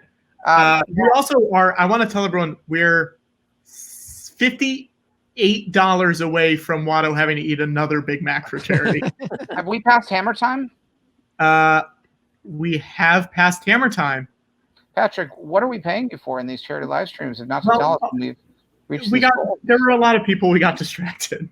Go ahead, George. Show us Hammer Time. Hammer Time requires some setup. I have a question for Don first, because one of the biggest issues that we've been trying to unpack today is there's some speculation that there was an 11th this is not a bit, this is something we're trying to get to the bottom of, that there was an 11th episode of Big Lake that was perhaps written and maybe even partially filmed. And it may have been something that didn't even come as like the 11th episode in the production order. It might have been that an episode was started and then scrapped somewhere midway in production. Do you have any recollection of something like that? You'd probably have to ask Owen Burke about that. He's the guy. I have no recollection. I want to say, I took some LSD some years ago, so I don't remember a lot. But I would say that I don't remember an 11th episode. George, there's a more than 0% chance that Hayes was making that up. Chris? Perhaps we're all storytellers. That Hayes Davenport was making that up. We don't know. It just didn't make sense because we wouldn't have an 11th episode because we would have to wait for a pickup. I remember something closer to we had started filming something and abandoned it and moved up another episode. Yeah, I think so. Think of it less as an 11, and, but like an incomplete episode attempt that was scuttered. Like I feel like there was an episode that got completely rebuilt from the ground up that we were supposed to film that they were like, fuck this one, we're moving this one from next week up instead and completely rebuilding that one. It was something that makes like sense. Sounds familiar. Yeah, that does. I know that we've had. I remember like huge like over the weekend rewrites and like starting scripts from scratch and like I mean we were in that office till like 3 o'clock in the morning, 4 o'clock in the morning, writing scripts all the time. All right, Don, my second question, which might follow up to the LSD possibly slightly, is do you play that guitar? In the 60s, by the way. But do you play that I do. guitar? Yes, I do. If you go to my YouTube channel, Don Scardino YouTube channel, there I'll be playing a lot of original music that that COVID has brought out of me. That's right. Yeah. No, I started out as a musical performer actually when I was a kid and did a lot of musicals, like I said, Jesus, God's Will. But also I had a brief recording career, and then the acting career took over, and that kept me busy enough. But I've always played. My parents are jazz musicians. Jazz musicians. I've always played, and I've been playing for 40, 50 years. I'll tell you, Don Scardino gave me some great showbiz advice. I'll tell you. What I tell you? I remember we were running around, and you were in your office at Silver Cup, and we were running around, and it was something like, oh, we had a script. I was like, oh, we were here all weekend. I just gave you a bit of like, oh, it's insane, whatever. And Don was just from his desk, savor it. And I'll always remember, savor it, because it's true. It's like, and I tell everybody when we're filming something and people are like, oh my God, this call time was so crazy or whatever. I'm like, savor it. Because it's the most fun time. You're like a complain or whatever, but when you're not working, it's no fun. And when you are working, even when it's not fun, you have to remember that it's fun. That it's like that these are what we want to do. Yeah. And so I'm always like, any job I get or any time I'm on a set or have a show going or whatever, I'm like, savor it. Especially now. What what can you savor now? And just try to take advantage of that. It's totally true. It's totally true. It's true for life. It's certainly true for show business. People sit there and they go like, yeah, Lisa, my call time. Oh, I got so many lines to learn. You go, oh, would you rather be home? Yeah. We can raise that. We send you home. I mean, come on. What are we doing? So savor it indeed. Just soak it all up. Now, guys, we talked about how Griffin Newman was in that episode playing one of the students. I'm going to give him a call because I want to talk to him about this episode. Let me hang on one second. I can't believe that's Griffin Newman. Is that really Griffin? Yeah. We're going to give Griffin a call. That's amazing. Whole new Daily Show tonight. Hey, hello? Griffin. Hey. Griffin, it's Patrick Contner. Oh, hey, sorry. I'm in my kitchen. I've just been making Big Macs. Oh, why are you making Big Macs? Well, people are so desperate for like McDonald's during all this that I found I can make my own fake Big Macs at home and then just sell them to people on Postmates. Oh, that's really funny. We're doing a George Lucas talk show right now, and we're watching. I just sold like 10 to one guy at the Dakota. That's crazy. Yeah. That's crazy. That's wild because Watto is on our stream eating Big Macs too. But we don't need to talk about that. What did you say about Big Lake? We're watching Big Lake on the George Lucas talk show. Oh, that's great. Do you know I'm on an episode of Big Lake? That's the episode we're watching right now. Right now, I'm here with Dylan Blue and Gethard and Owen and Don Scardino and Connor or George. Whoa. I'm really sorry. Connor's my roommate. I didn't want to bring him into this, but Connor's my roommate. He's sitting next to me over there. But that's Don and Dylan and Owen. They must have such distinct memories of working with me on the show. Yeah, yeah. He looks Oh, so yeah. young. He I looks can't believe it. You know, I remember it like it was yesterday. It really does feel. I mean, I thought that was the first day of the rest of my life when I had been told that I had booked the role of Bryce. I thought, here we go. You're on rails, kid, and you're zooming now. Yeah. Yeah. What do you remember from filming, Griffin? What do I remember? Well, I do distinctly remember because of like the 1090 thing and knowing that I was coming in and like the second to last episode they were shooting. Yeah. Like if I kill it here, I'm gonna like pull a Frasier. I'm gonna get called in. I'll be like a regular. I'll go from being like a guest star to recurring to regular, and then I was like, we're gonna get a Bryce show within 2 years. Spin-off. It felt like I was sort of just on rocket speed at that point. But I feel like I auditioned and I felt like I had done well in the audition, but the character was fundamentally different. And I auditioned on a Friday afternoon. They told me on Friday evening, you got the part, you have to show up on Monday. And by then the character was already different than what I had done in the audition. Wow. Wow. And I pissed Gethard off really hard. What happened? He was playing a substitute teacher in that episode, and I was like the only student in the classroom who talked. Everyone else was like a non-speaking background actor. Uh-huh. And at the end of one scene, there's like a test, and Gethard has to collect everyone's test. It's And literally so, what we're watching right now. actors who were like doodling in between takes, Gethard started commenting on their doodles at the end of every take, and then they'd hand out new clean sheets to everybody. So people started doing mean drawings of Gethard, knowing that he'd look at him. So they draw like oversized foreheads and like just embarrassing situations for him to be in. And Gethard would like take them at the end of every take and go like, this one's good, this one's bad, it's lazy, work a little harder, what is this, it's me fucking my mom, try, get a little more creative here. And all the other kids were like, this is nuts, he's unflappable, no way to hurt this guy's feelings. Gethard he's just got will of steel. And I was such a big fan of Gethard from the Gethard show and UCB, seeing the stage show and everything, that I was like, I know how to piss him off. So I wrote down on my sheet what I thought would actually trigger him. Next take, he collects the papers, looks at them. He's like, this one is my dad murdering me and saying I'm an embarrassment. This one's this. Like, didn't care about any of it. And then he gets to one paper and he looks up and he goes, who wrote this? Who wrote that Morrissey is overrated? Oh my gosh. And I raised my hand and he said, underrated, underrated, and literally walked off set. Wow. Wow. Sounds right. Wow. So that was the moment where I thought the Bryce spinoff probably died in that instant. Yeah. Right. Hey, he came up to me and said, never again. Never, this kid, never again. Yeah, have you ever had other actors where you had to sit in their dressing rooms with them while they cried? Chris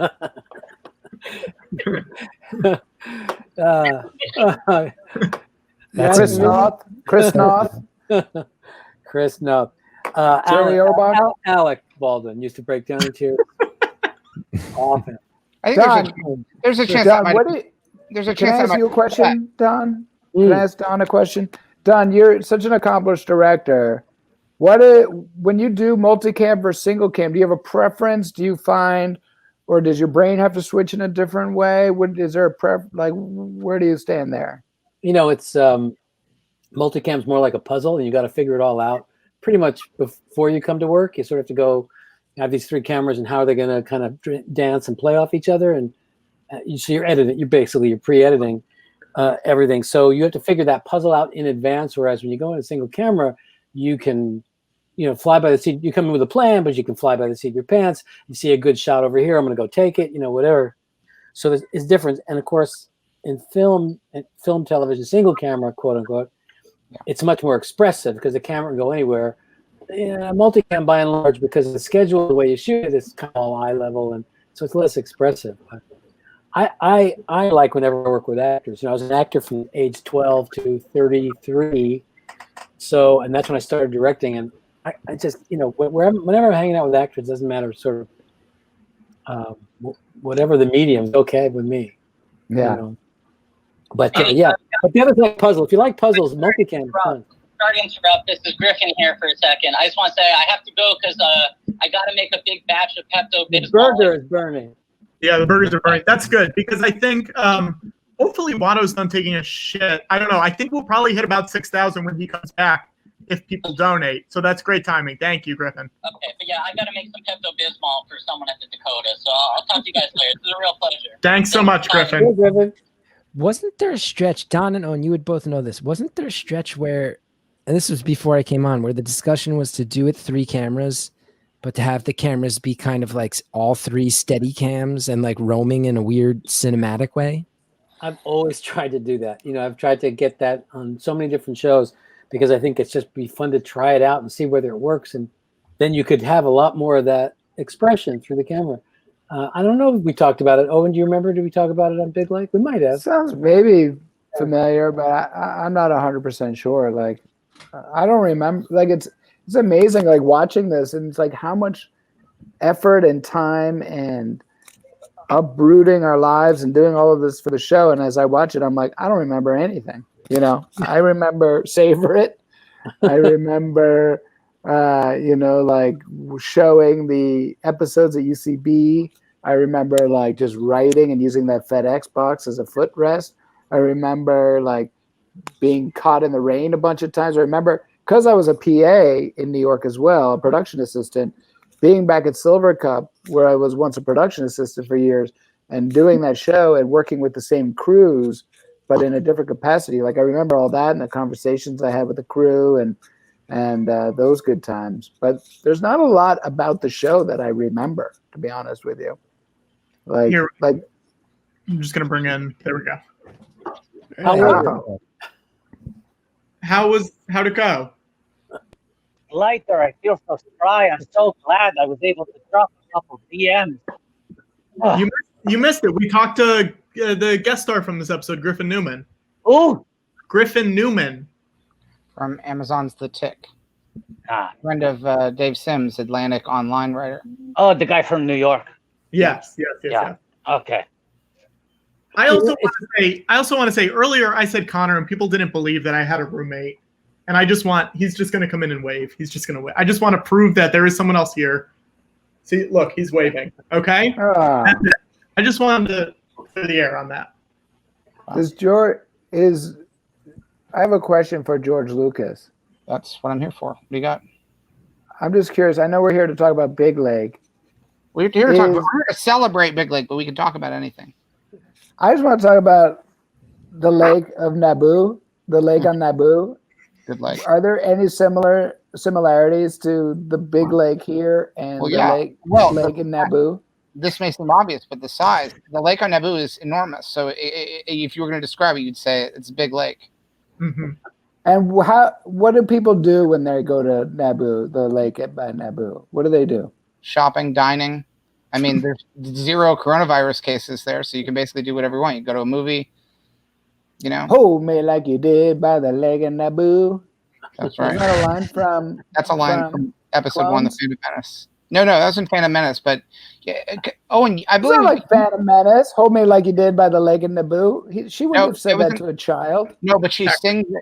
No, but that's a popular song in Naboo. When she sings it in 2, it's just quoting it. It's like people singing. It's like foreshadowing. It's foreshadowing. Yeah.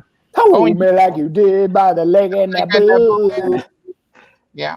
You know, by the way, this is deathless. I don't want to interrupt, but I will say that possibly going back to Big Lake for a second, the reason you don't remember stuff, Owen, also because you were sequestered in that writer's room, but it was we were also shot out of a cannon to get it done. I mean, it was so compressed. It was a big task, certainly for you guys, for the writers, and in production too, to get 2 episodes in a week. And then jettison that, jump onto the next one. that I'm sure the actors feel this way too. Kind of, it's like it was just, you know, so completely insane. Yeah. like when I looked at the episode that we were talking about here with Dylan coming in the beginning and all that, it all comes back when I see the episode and I remember all kinds of stuff. But if I think about it, I think, yeah, what happened? Yeah. It sounds like you must have felt like, now this is pod racing. Now, Right? That's the feeling, right? You're just going so fast. One other Fast thing that I forward. remember, I'll tell a quick story. The one thing that I remember is Chris Henchy was the executive producer on it. And Chris Henchy, for those who don't know, is the concierge to the world. Like, you need anything in New York City or Palm Beach or Los Angeles, California, you ask Chris Henchy and it'll be taken care of for you.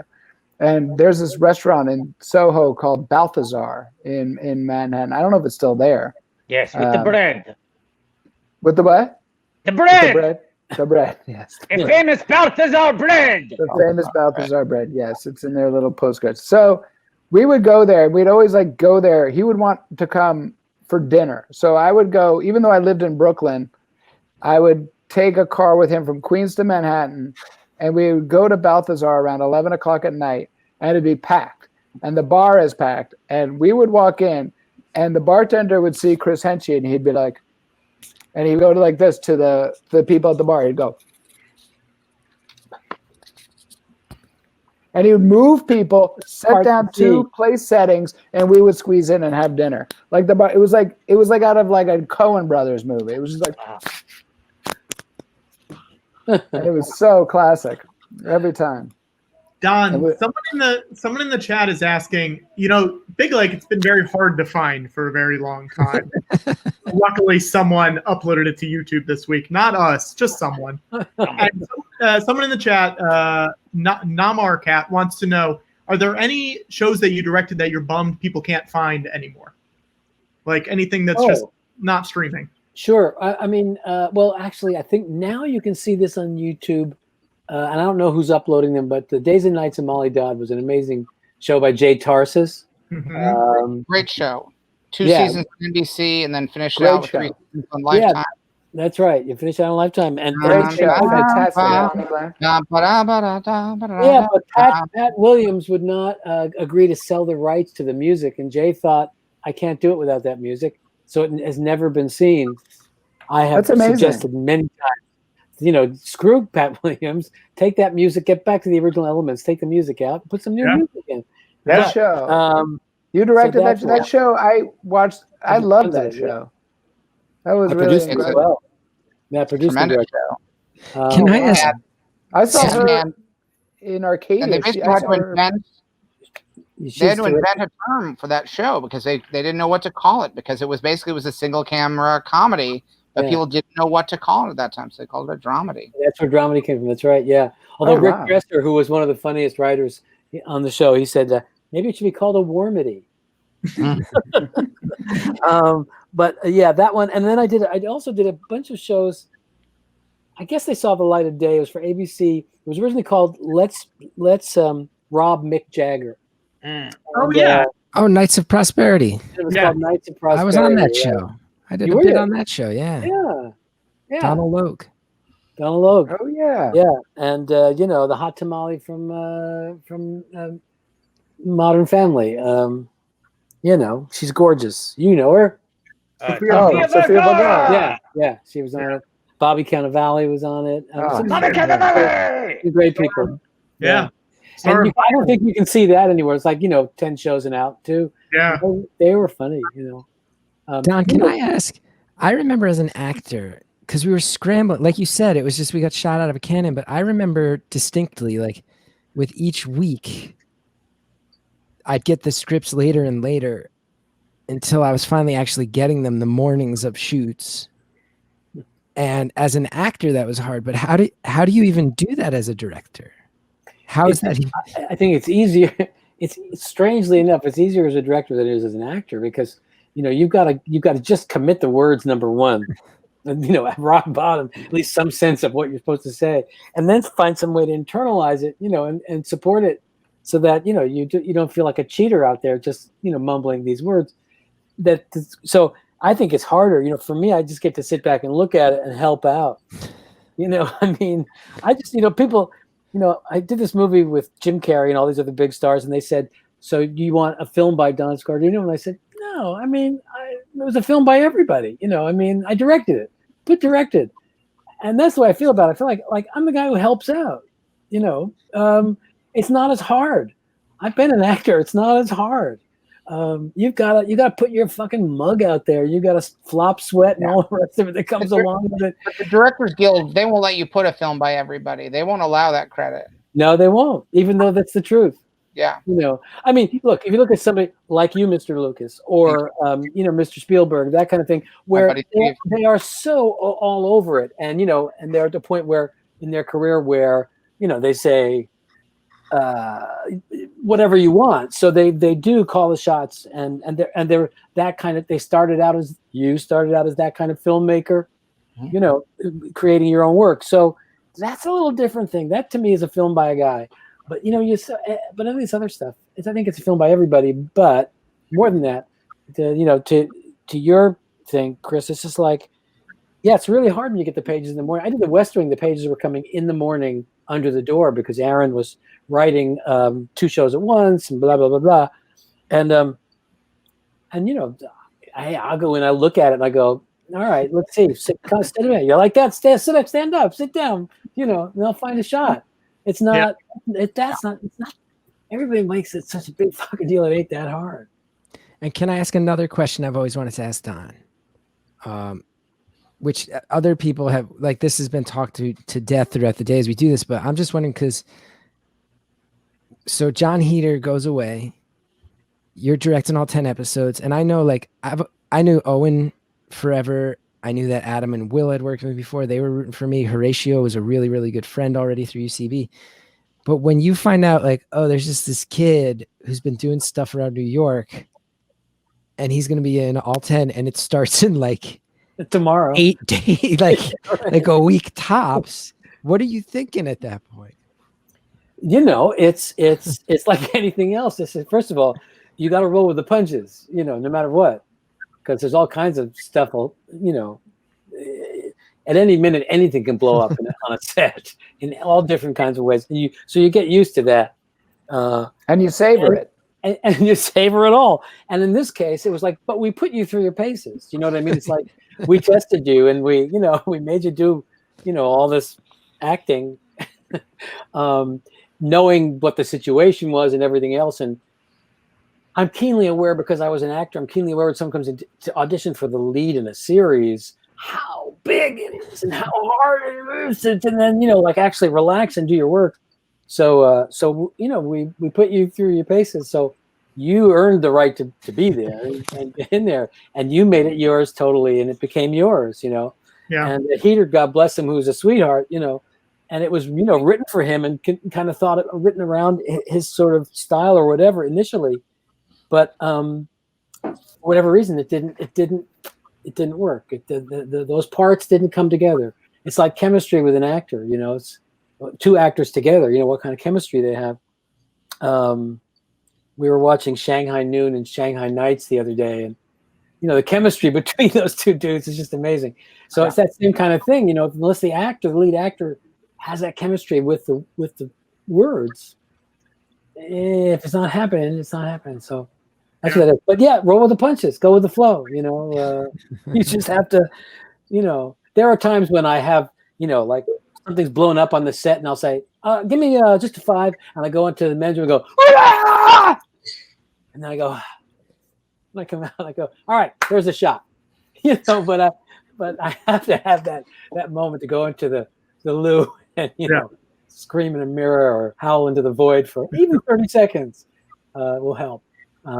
But no one else is going to do it. You can come out and you got to do the job. So, you know, otherwise you lose your career.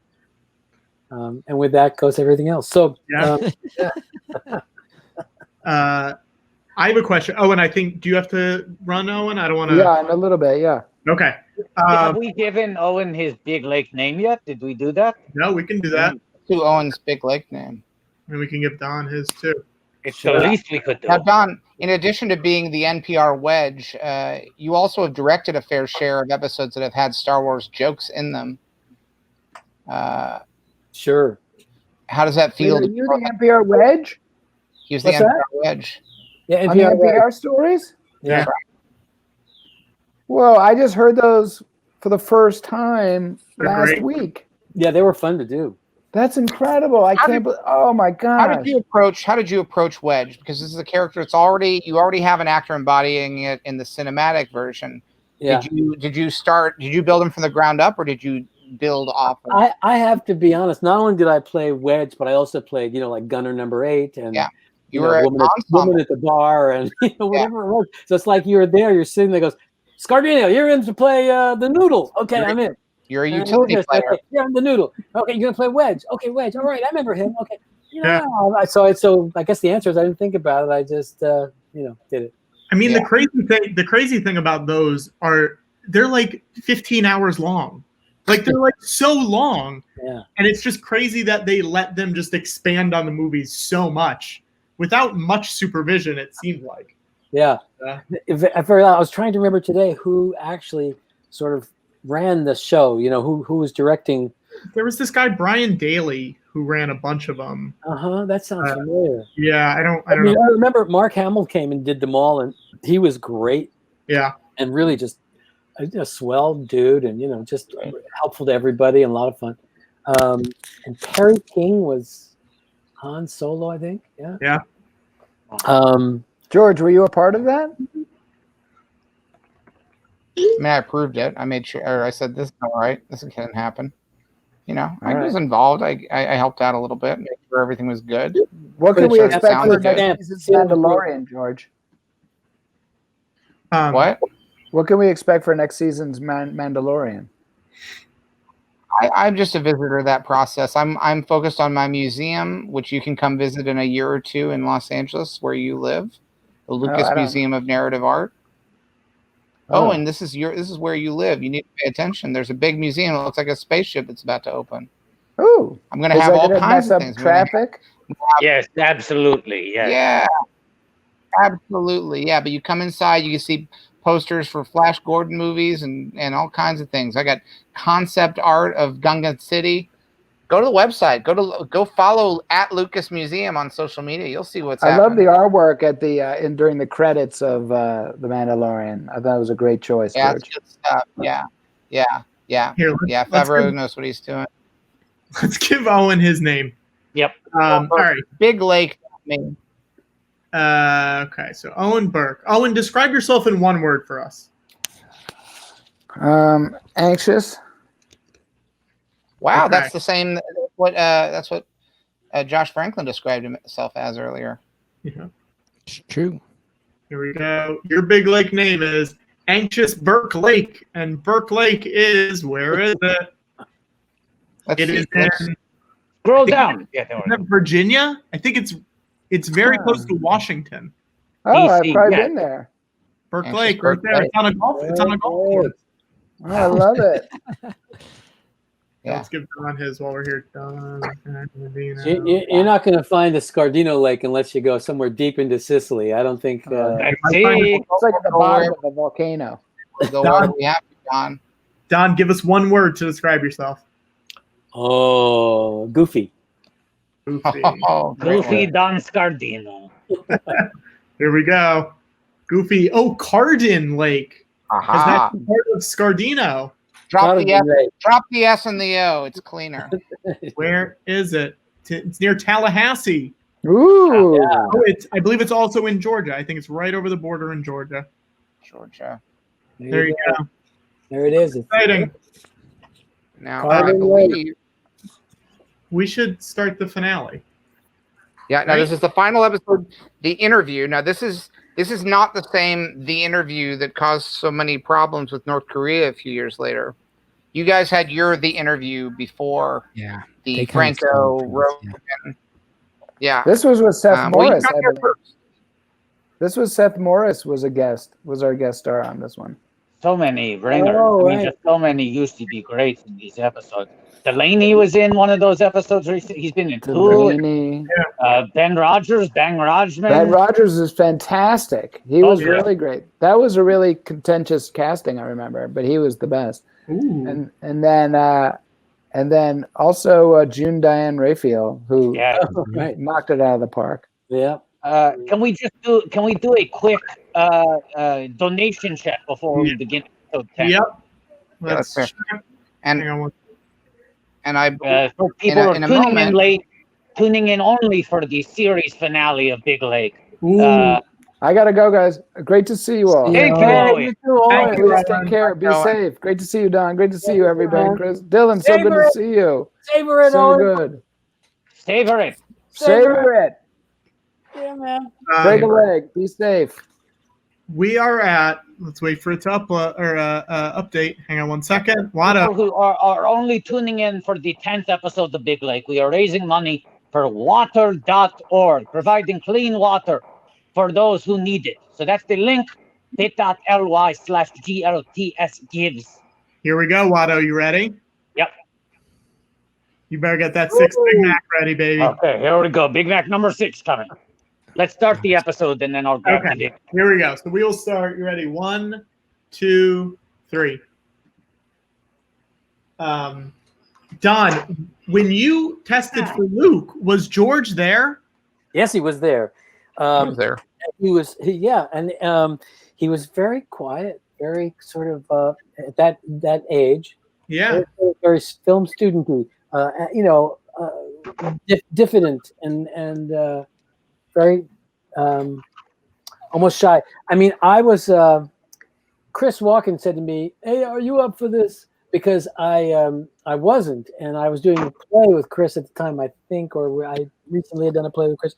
I know Chris forever, and so I said no, and he said, "Here, I'm send you this," and he gave me the script, and the script, I was like, "Wow, it was just great. I never read anything like it," and so he got me in to test with him, and I had to send in my picture and resume and all that stuff, and so they said, "Oh yeah, okay, sure." And then it was he and Jodie Foster, who was still small and white, blonde, shag hair, sort of looked about 12 or 13 or something. It was after Taxi Driver. Where you going, George? I'm getting ready for Hammer Time. Oh, Yeah. so it was an amazing experience. He did a scene with Jodie, and I did a scene with him. And I mean, I think he was the one that George was the most interested in. I think George, they had Harrison on the burner. I mean, they knew he was in, wanted to do it and all that stuff. But I think the studio wasn't quite convinced, or somebody wasn't quite convinced. And I think that Chris was a very strong candidate to play it because of his kind of funny, cocky nature, If I can butt in for a second while George is getting ready for Hammer Time. Yes. The thing I had always heard from George, and this is true, is that George had been so adamant that he didn't want to reuse any actors from American Graffiti, that he wanted a fresh cast. So he was reluctant to cast Harrison, and that Walken was the person he was very close to going.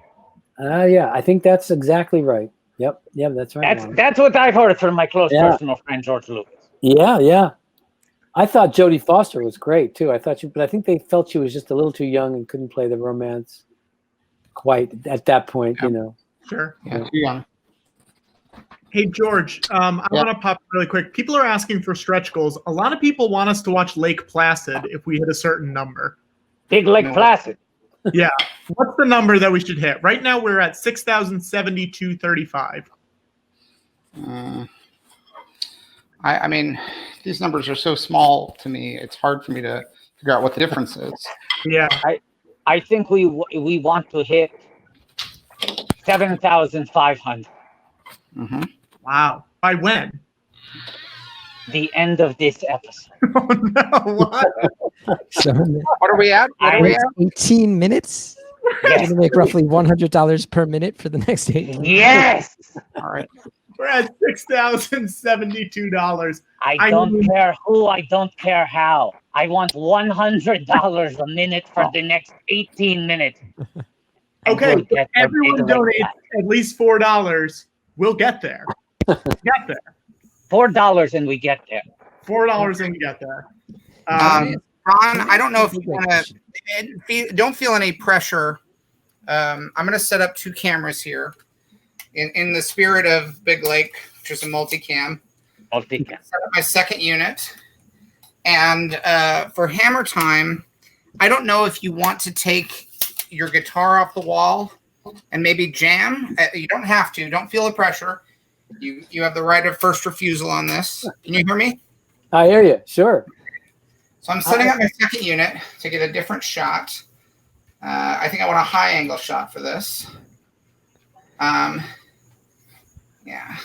All right. So here we go. It's not going to be that high, actually. No, it can be. Here, I'll set it up. I'm going to set my tripod on this chair. Maybe. Hold on, let's see. George, what does your T-shirt say? What? What does your T-shirt say? It says Howard and the Heartbreakers. Tell people what that is, George. Don't say it and leave it. That's the band at the end of Howard the Duck. Yeah. Oh my God, that's good. Yeah. Don, do you remember the moment I broke emotionally? Do you remember that moment on set? You mean when it actually happened? Like in what episode? Yeah. I don't. I would have to go. Like if I looked at all the episodes, I bet it would come back to me. Were you? What? You? I do. I do remember distinctly what it was. But it was. I guess my question is: do you remember? Did you feel concern, pity, frustration with me? Do you remember your emotional responses? Oh, sure. Because I do remember you were to your credit, at being a very, very good person.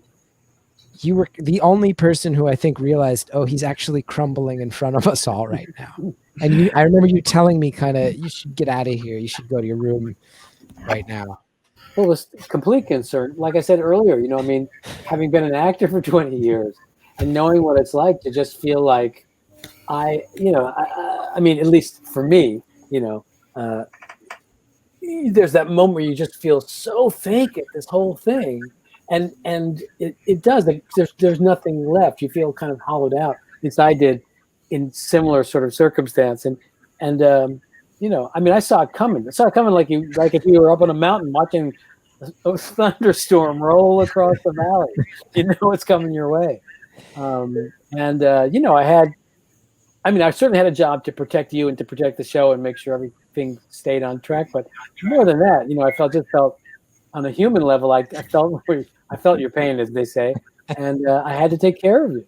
That was more my job than anything else. Just go. It's gonna be all right. You're gonna get good, man. Hey. Real good. I remember that. That was such a painful experience. And then you also solved it. There was someone who I thought disliked me, and you said, "I remember you just were like, well, let's go. I guess we'll just go ask him. Let's get him down here." And then we just talked it all out. And it was really very much a learning lesson for me. Yeah. It was really, you were so kind. Yeah. I want to say, keep those donations coming because the number is quickly going up. I don't want to say what it is yet. No, don't slow down. I don't want to. We have to hit 75 if you want to take a lap in Lake Placid. Yeah, but keep them coming because we're doing good. And I also want to bring up, say this. A large company will be matching donations up to a point. We have not hit that point yet. We're not saying who, but a large media company. Yes. With round ears. All right. Yeah. We'll be matching donations. Don, do you have your guitar? Well, I want to see some of the hammer time. I may not know the tune. It doesn't matter. It's any tune you want. I just want someone with a good beat that I can dance to. Okay, hold on. I have a hammer. I have some ham. I'm going to eat the ham while holding the hammer. Hold on. All right. We got 3 angles on this. I'm going to try to hammer dance. Multi-camera hammer dance. Hold on. All right. And it can be anything, but just like, I don't know if you can play Can't Touch This, but if you can play anything that even feels like Can't Touch This. You know, unfortunately, what happens is that I've discovered with Zoom and other platforms like this is that you cancel each other out. Right. I mean, it doesn't really matter. I'll dance to whatever you got. What do you want? I will mute George so it does not cancel you out. Mute everyone else. Only Don. How's that? Good? Good.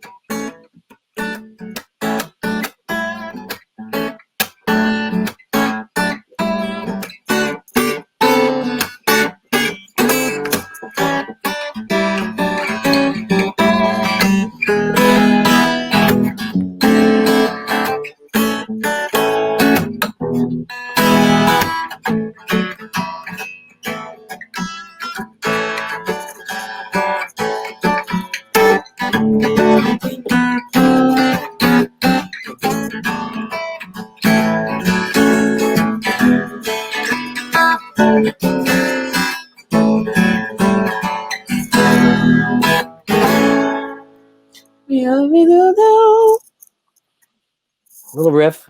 Wow. Little blues riff. Wow. That make it a hammer time to remember. That's a hammer time to remember. And if that's The not best worth hammer time I've seen in years. yeah, if that's not worth some donations, I don't know what the heck is. Give it up.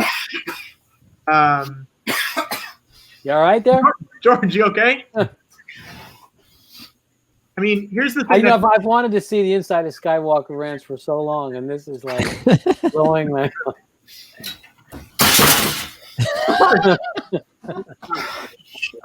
George, You gonna be all right?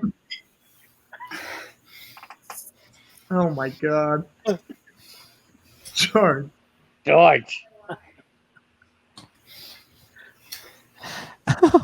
George.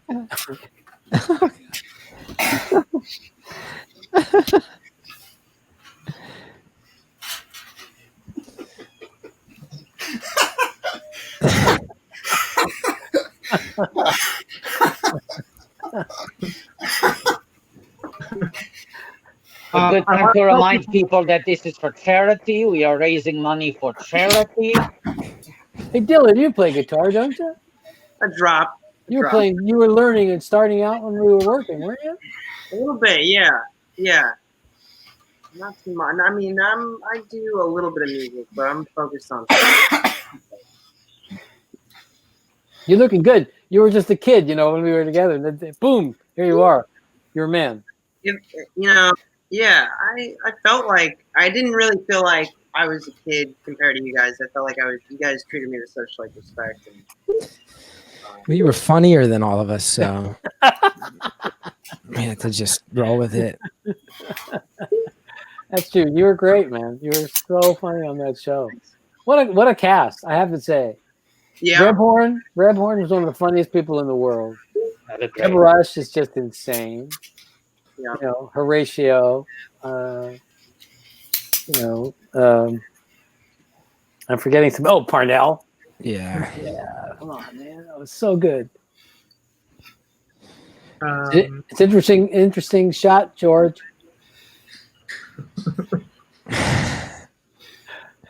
I want to say we're not there, but we are shockingly close. Really? So let's keep those coming. And Let's say we got 9 minutes left. oh wait. Wait. Hang on.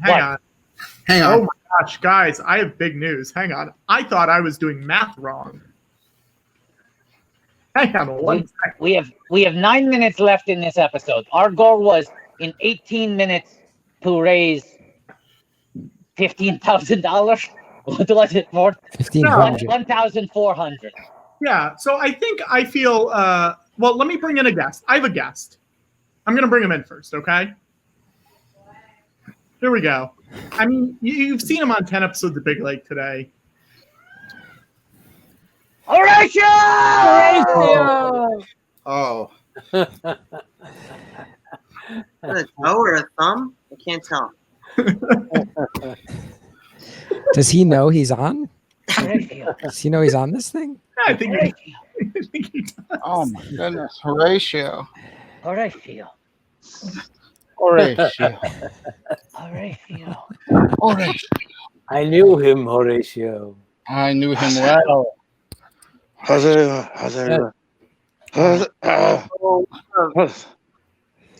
Hi, everybody. What's up, Raji? Hello. How are you guys? So nice to hear you. Good to hear from you, friend. I can hear you guys great. Good. Cool. We've been watching. You guys make me want to live. Oh, God.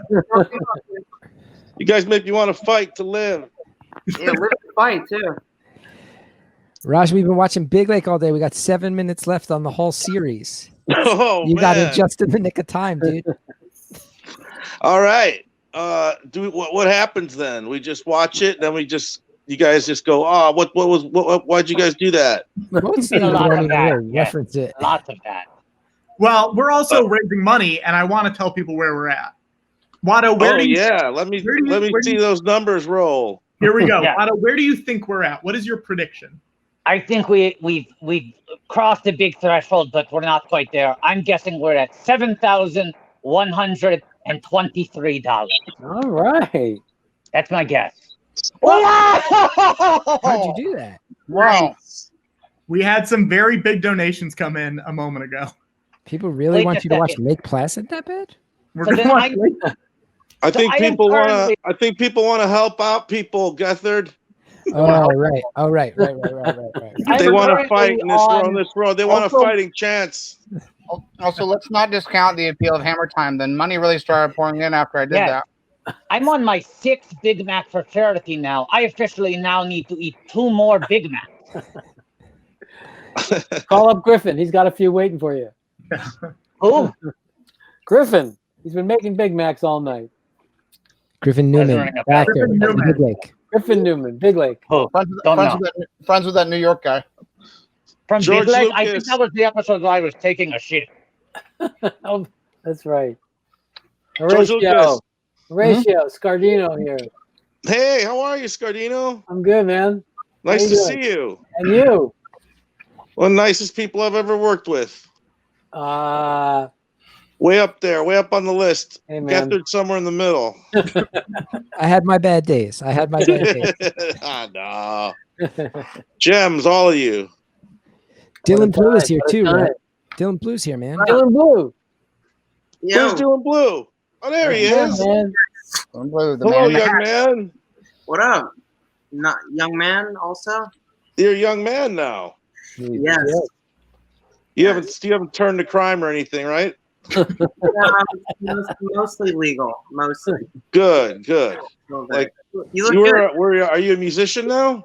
No, I just wrapped on my first film that I directed. I wrote, produced. Congratulations. Yep. All right, cool. Music. Yeah. You didn't put anybody in danger, did you? Did you have people work in the last 2 months? What?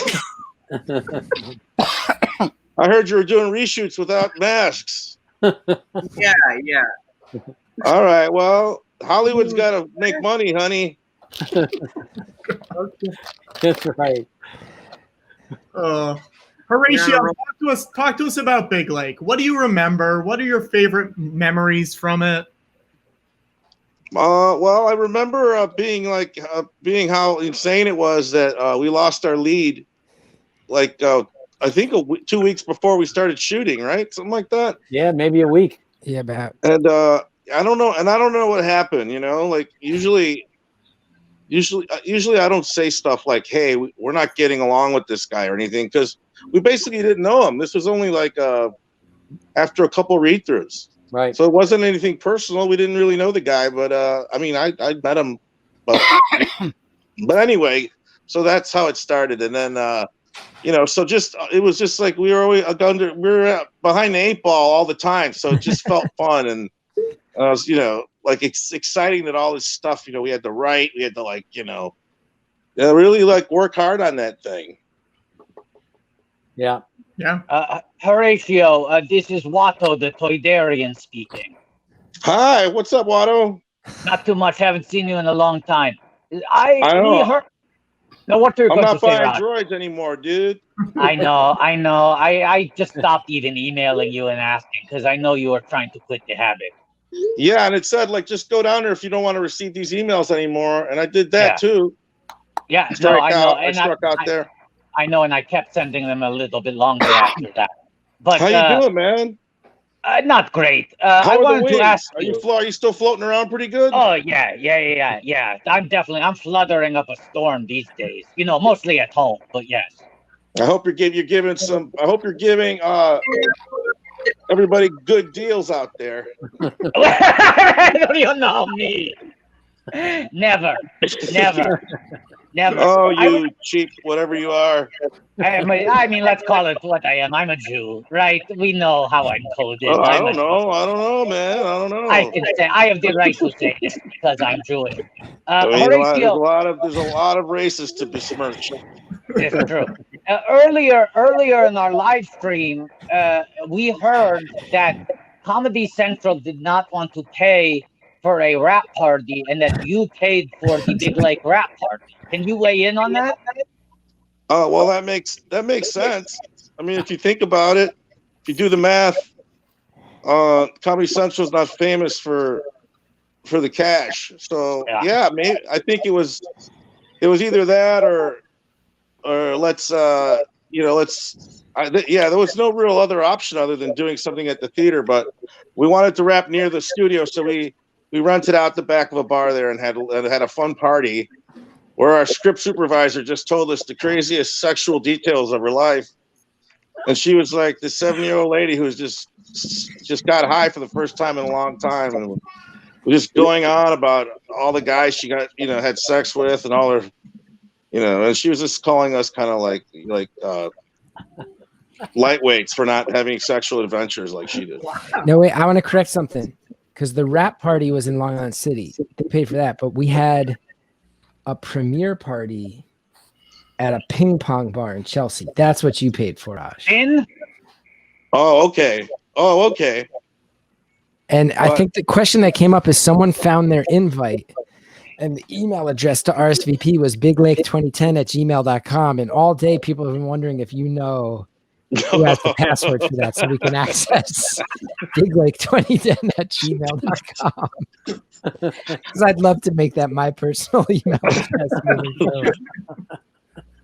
Let me look here on my other phone. You got somebody. I remember you got help from someone who helped organize the SNL parties. You know who would know? I know who would know. Came in. Yeah, I know who would know. No, Horatio. Becca, she used to do promotion. She would do the SNL parties too. Let's find out if Becca has access. Let's find out if Becca has access. Talk to Becca. Should I call her right now? Call her. Call her right now. Call her live on air. I can't call her. New York City has one-party consent for phone calls. We learned that from The Good Wife. Yeah. And Horatio's not in New York City. Doesn't matter. Let's see. The show is based in New York City. I'm at Skywalker Ranch. We got this covered all over the place. I'm at the Dakota. That's right. Watto lived at the Dakota? I live present tense, baby. Watto's still He's in dining Dakota. out on those Phantom Menace residuals. I'm sorry, what happened there with John Lennon? Don't worry, it's only the second worst thing that's happened to a celebrity outside of the Dakota. What's the first? I dropped a pastrami sandwich out my window and it landed on Robert Wolf's head. Oh, is that why they stopped doing that show on Showtime? I don't want to get into HBO, it. it was HBO, and Arliss had better ratings with each season. They had That better very rarely happens. 9 than they did in season 1. Their The thing demographics is, improved. the better Arliss got, the more people made fun of it. It was a very strange thing. Everyone's Not us. We're going to have to sign new deals with everybody. So that's really where they arrived at. It's not that the audience was declining. If anything, it was increasing. Horatio, you're in a very safe space right now. Literally, everyone watching this live stream loves I art. want it to close. I'm not, I just want it to look nice. I'm being fitted for a casket. Oh, wow. So I figured I'd do this now while I was doing my casket fitting. Great idea for it. Everyone should do it. What was the question? I had to get that out there. Can we call Becca? Can we call back? Oh, you know, it was Bro Productions. It would probably. See, I can't call her with this phone because this is what I'm on talking to you with. Use your burner phone. Use your burner. Use your burner. Well, I don't know if I have her number in my burner. Ah, so you do have a burner. I do have a burner. Yeah, it's usually I play all my I play all my fun stuff on it. Yeah. Yeah, that fun stuff. You know what I mean? Yeah. Music and video. That's right. On this one.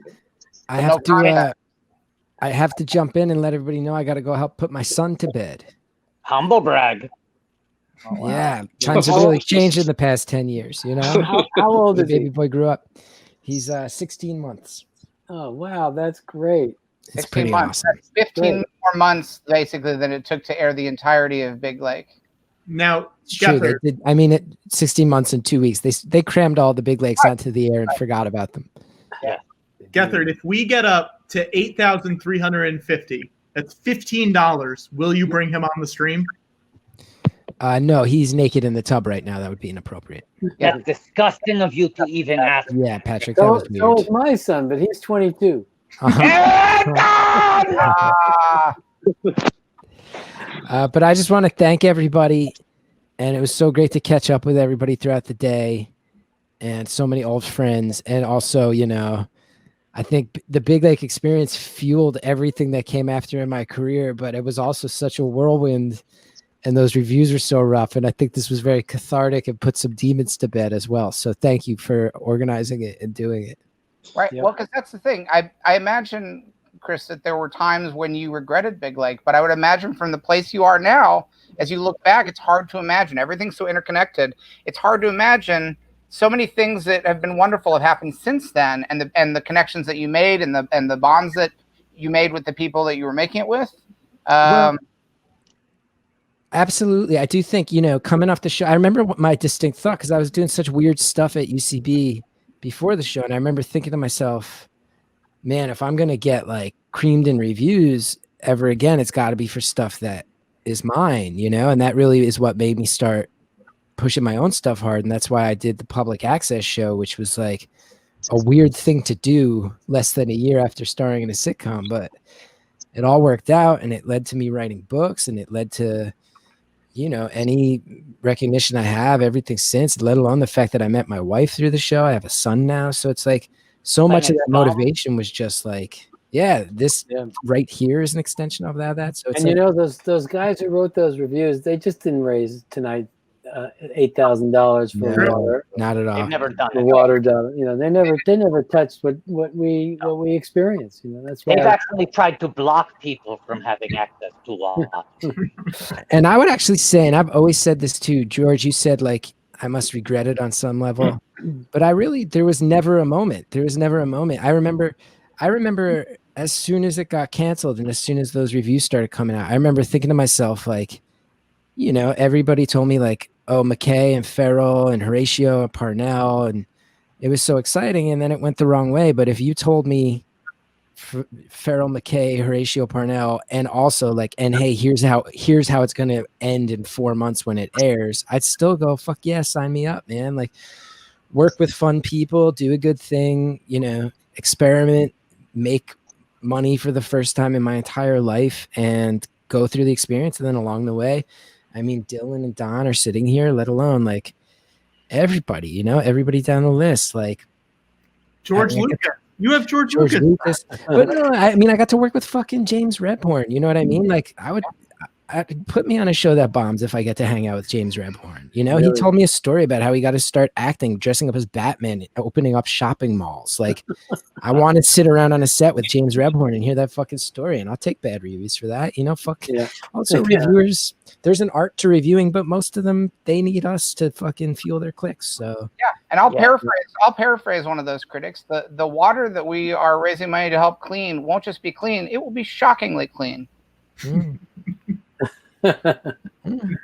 Sure. Think about that. Shockingly. Shockingly clean. Yes, you know, critics are the eunuchs at the orgy. Yeah, these hacks like David Sims from New York. You can't trust big cooking.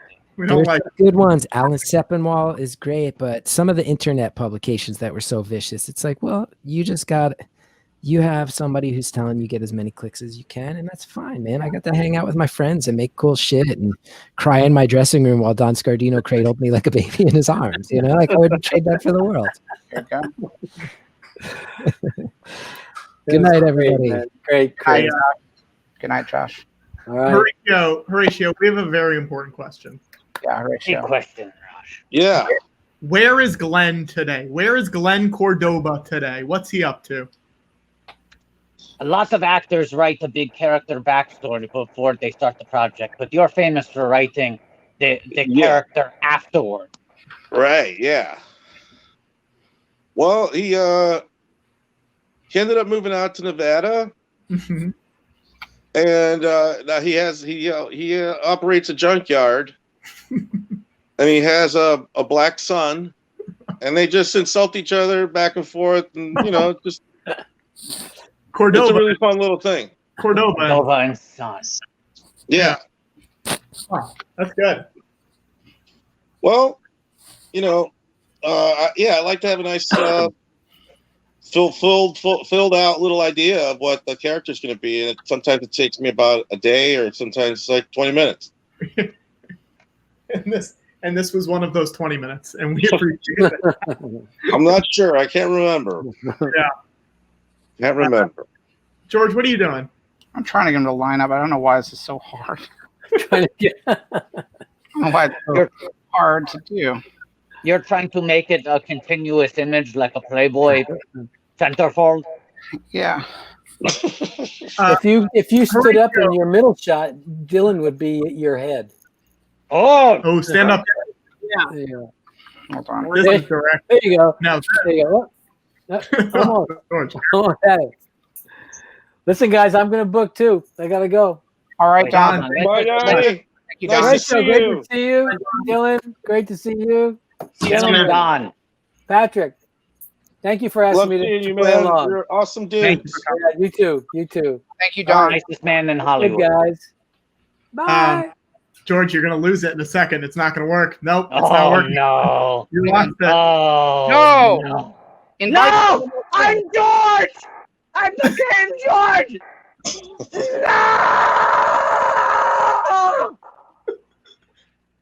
I got the George body. What? Horatio, what was the iguana like? Did you like working with the iguana?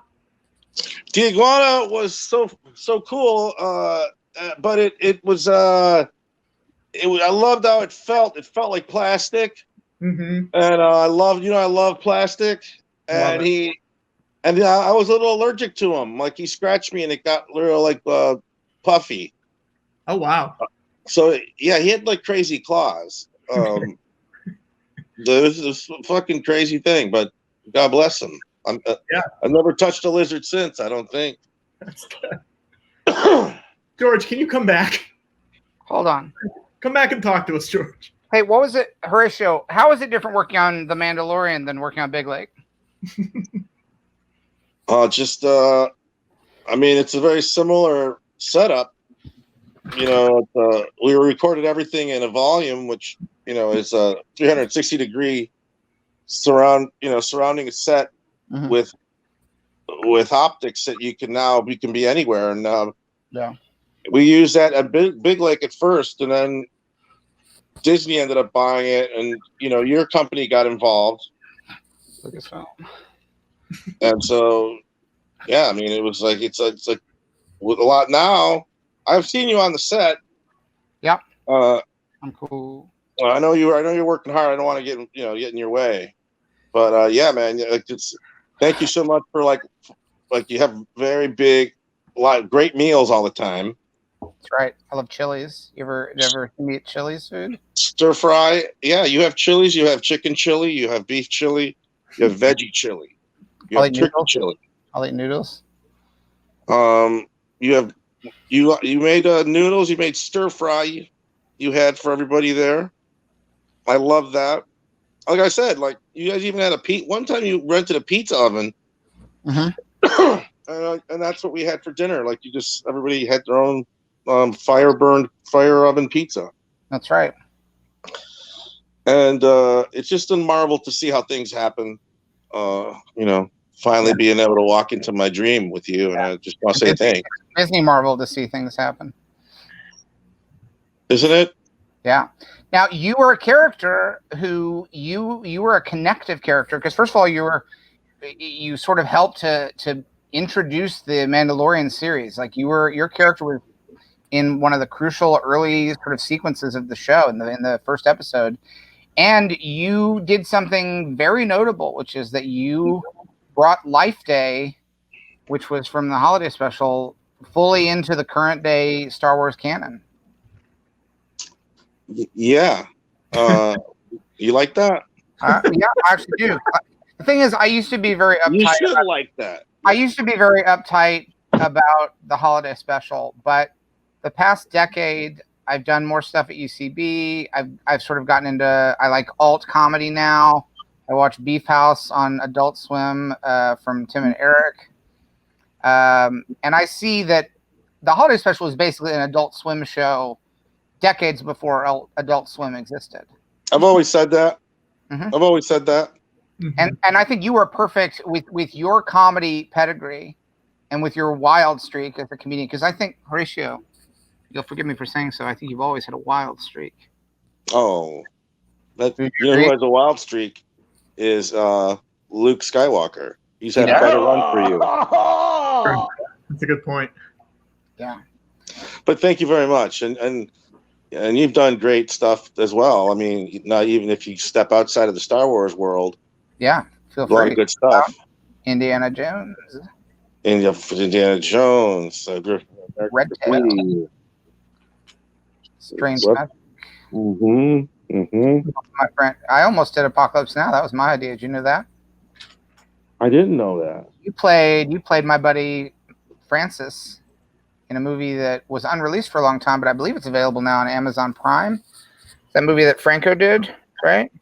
I don't know. If it is, I should be promoting it. Well, this is a talk show in addition to everything else. Let's promote it. Hold on, because I believe it's on Amazon Prime. I don't want to get my facts wrong. So let's see. Starring Franco and Rogue? And not Joe Rogan. No, what was the... Dylan, do you have to get running? I don't want to keep you past. Yeah, I'm going to get going. Okay. Dylan, let's take care of your son, too. Listen, if you want to pitch that show, too, we can work that one out. Yeah. All right, brother. Thank you so much. Thanks, buddy. Yeah, Zeroville, which I believe was released last year. And you play Francis Ford Coppola in that, my buddy Francis. Yes, and you talked about this. Another great actor plays you. You know who plays you? Oh, you know? I forget. I did know at one point, but I forget because I haven't seen it. I need to rent it on Amazon Prime. What's hang on? What's the stretch goal for us to watch Zeroville tonight, guys? Oh yeah, that's a good one. Ryan, $10,000. Ryan, okay, we can make 10,000. Ryan Moody played me. He was Brian, one of the best in the business. Yeah, he's got his photo on IMDb is mischievous. Is he mischievous on set? Because you're he wasn't that mischievous because we were all mischievous. You are Derek Waters. You know, he was there. I forgot who he played. He may have played Steven Spielberg. So there was a lot of rascal behavior on the set. Have you seen the film, Horatio? No, I haven't. You haven't seen it? No. I'm going to watch it, though, probably later tonight. It's got a great cast. I want to watch it after I watch Perry Mason. Right?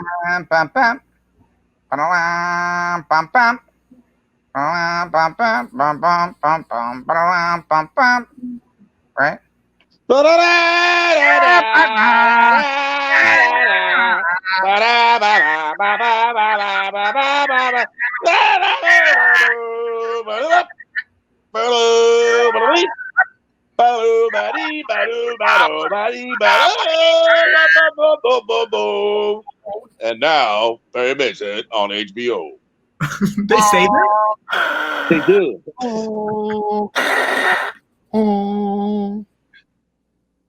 Nice. We did it. Wow. Pop culture. How much do we get for that pop culture reference? For that pop culture, we 200. 200. Hey, for now, 200.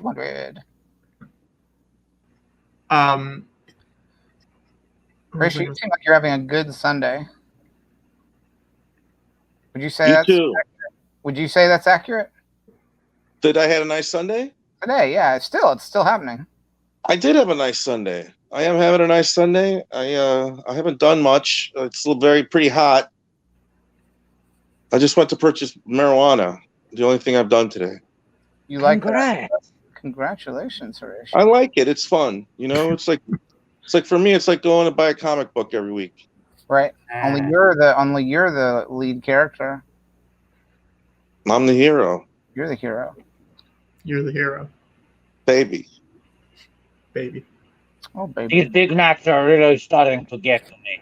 Yeah, Horatio, Watto is eating one Big Mac for every $1,000 that we raised today. That's a lot of BMs. That's a lot. Thank you, man. That's very nice. You're really taking a hit, man. I've eaten 6 Big Macs in the last 5 hours. I'm about to eat 2 more. Ooh. You're not allowed to take away the. Is there a middle piece of bread in there? I think there is. There's a man. You can take the middle piece out, Watto. I'll say this. My plan for the next 2 is to eat them with a knife and fork to deconstruct them a little bit. That would be Excuse me while I go get 2 more Big Macs out of the fridge. Look at how much weight I've gained, just my distended belly, just since we started. Oh, you know, a lot of alcoholics get bellies like that. Well, that might be a factor too. I hear you.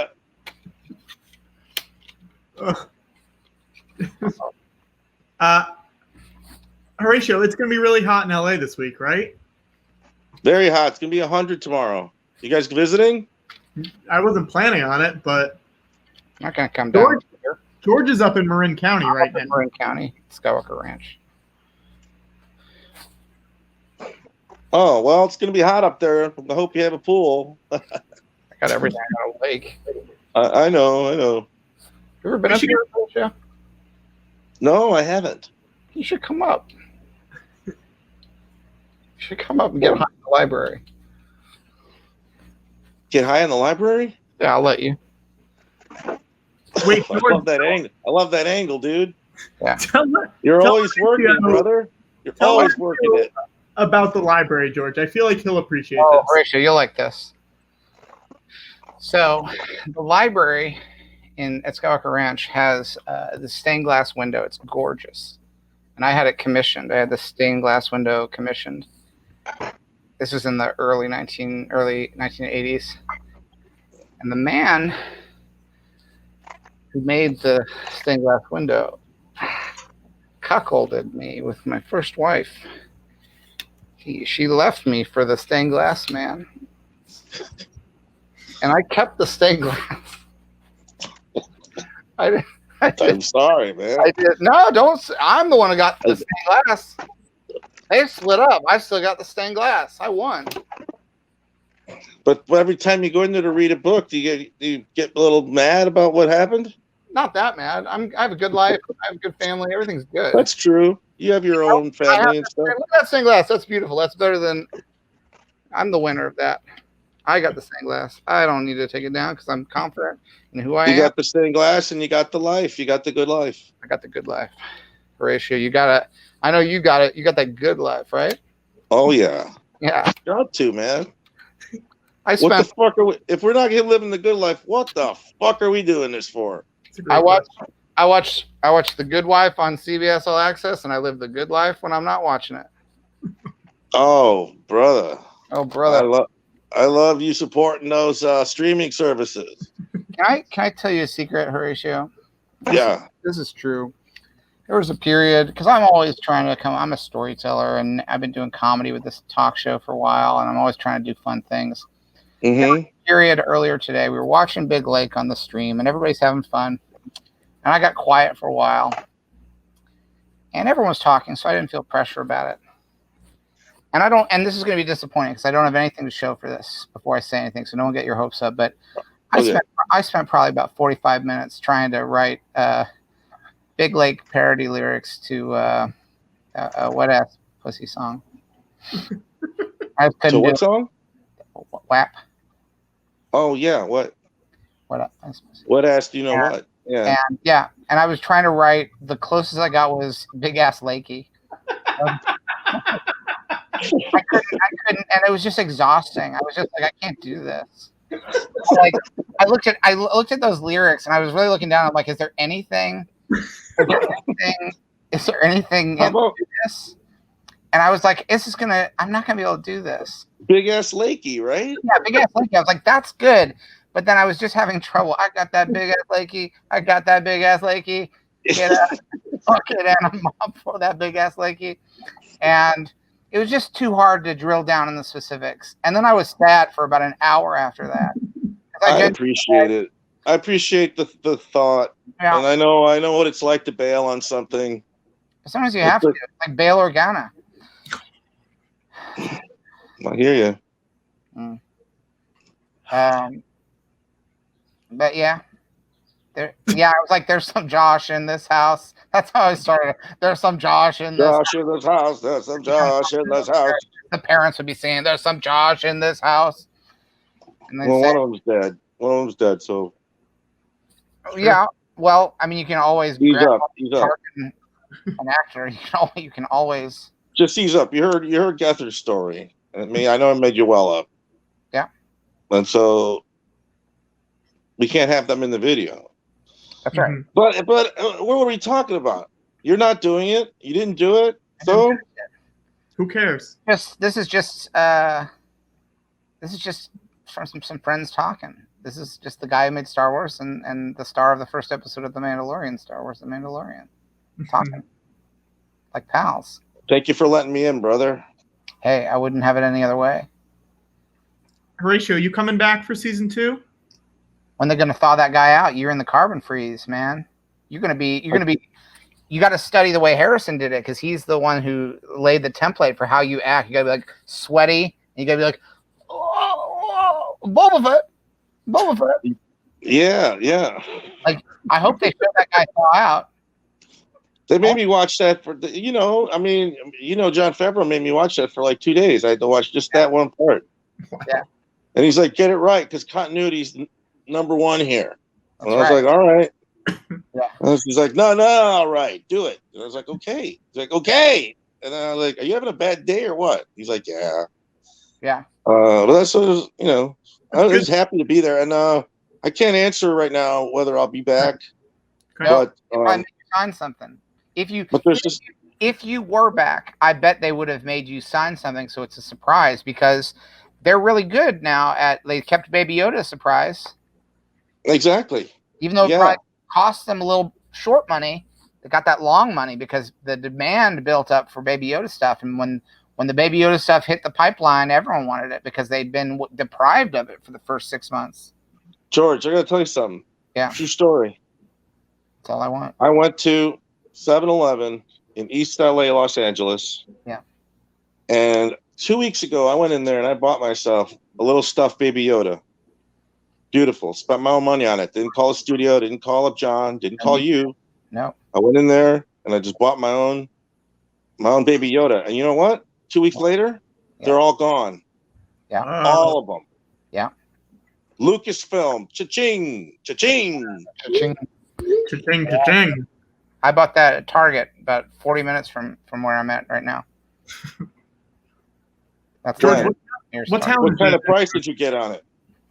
I don't know. It was the equivalent of a normal person paying a quarter for something. You know what I mean? Like, it was I don't know, man. I don't use too many $25 quarters. I'm just saying, to me, it was such a small amount of money that it didn't really. I get you. So So whatever anybody else has, you have 5 times as much. More than that, although I give a lot of it to education. Thank you. Oh no, you're welcome. Yeah, and thank you for having me on this show. I'm glad you're actually doing something for charity. I mean, you're a very charitable dude. I am a charitable dude. That's my passport. We should That's get, your what? It's my passport. TikTok name? My TikTok name, charitable dude. we should give Horatio a Big Lake name, George. Oh, I'd love to. Yeah. Yeah. Do you want to explain really quick what that means? Yeah, basically, we'll get your name, Horatio. And it was the one on in San Rafael. That was the target I went to. Horatio, we'll put your name in here, and this is a website that was set up for us called biglake.me, where anyone can get their Big Lake name. Oh, wow. Enter your name, and then we'll click next. And then you just give one word. Describe yourself in one word, Horatio. Any word. And here's the fun part. There's no time limit on this. You can take as long as you want to pick the exact right word. We can even talk about other stuff for a while. Messy. Messy. This is going to be a good one. Here we go. Your Big Lake name is Messy Lake Teorati. I think it's because Horatio is the letters in Teorati also are in Horatio. Yeah. So Lake Teorati is a real lake in New York. Wow. Hey! It's in New York. It's right there, Yeah. Lake Teorati. So that means there is no lake that's just called Lake Horatio, which is kind of shocking because, honestly, that sounds like a great name for a lake. Yeah. What's this? This is Lake Horatio. Yeah, I know some Canadians would love it. Horatio. Right. Lake Horatio. Yeah, I'm sportsing there this summer. That's right. Is Horatio Lakes. That voice sounds very close to someone. Who is that? Sounds very close to a Canadian that I think Horatio has worked with. I'm not sure if he's doing an impression or not, but it's real close. Lake Horatio. Let's cut it, okay? Hey, I gotta pee. You guys mind? Not Yeah, go ahead. I'll be right back. I'll be right back. We should have made that a stretch goal. We should have made that a stretch goal. Although you can't pee on. People are asking if Watto blended the Big Mac. I did not. I have the 2 Big Macs here on a Star Wars plate, and I'm going to eat them with a fork and knife. But then I also poured myself a Budweiser because I'm trying to find anything to counteract the feeling of the Big Macs. And what are we at money wise? What are we at money wise? We are at 853439. I mean, we're so close. Which means, Watto, you do need a condom on your nose. Oh yes! We passed that a while ago, and George also needs to get amped. Amped? All right, hold on. Do we want to put some more stretch goals in there? We said 10,000 will watch Zeroville, which I think is a little high. I don't. I think no, I don't think that's why. Any less. Okay.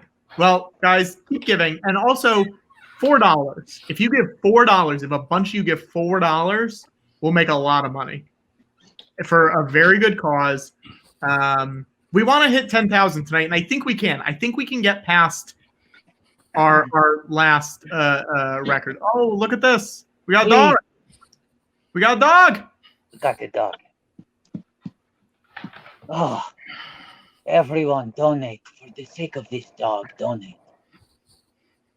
Wow. I don't know why I'm on full screen. I don't know if the ratio stream went out, but he'll be back in a second. Too. People are asking why Watto is drinking a Budweiser. Because of Bud Lake. Bud Lake. Yeah. Please donate. This is for charity. We're trying to provide clean water to those who need it most. Every dollar counts. Someone is asking if Matthew Gaman appeared yet. I don't know who that is. I don't know who that is. George is getting amped right now. Watto has a kind of money. George, what happened to your third unit? I don't know. Budget cut. Okay.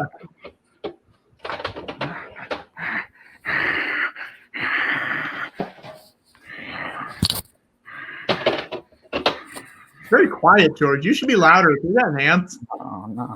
No, you're too quiet, George.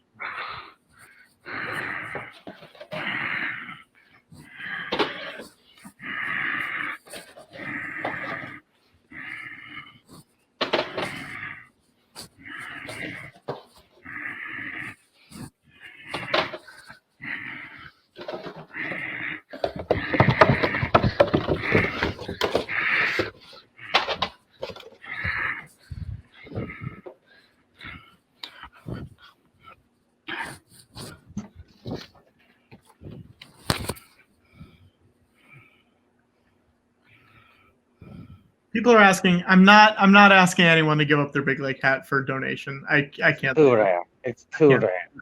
I appreciate you asking. But it's not gonna happen. Keep sending those $4 donations though, because we're getting a few and it's really adding up. It's really rad to see.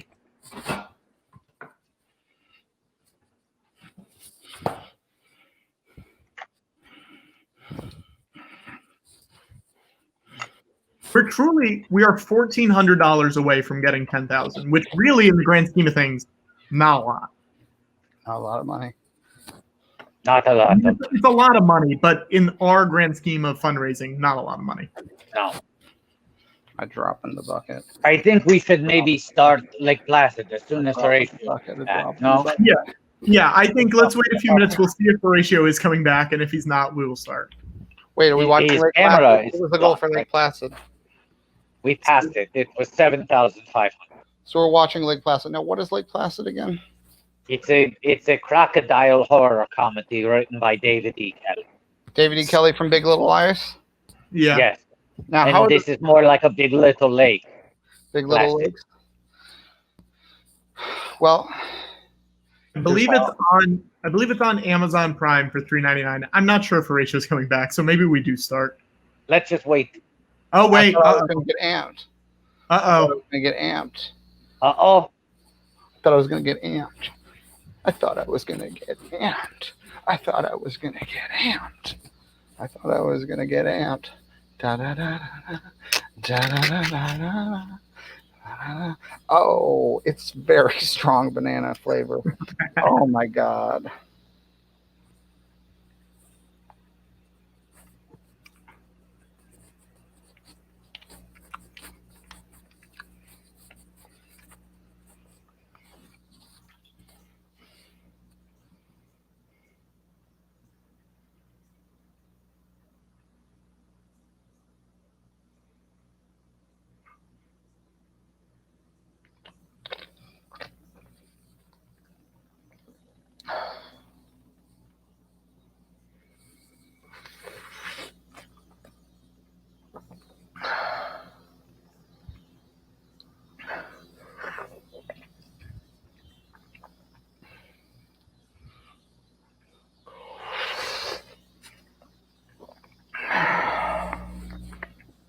Is this what you want?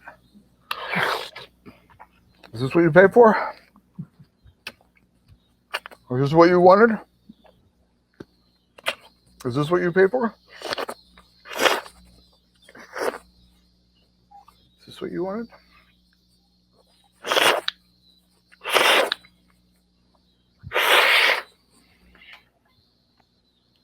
Is that what you wanted? Is that what you wanted?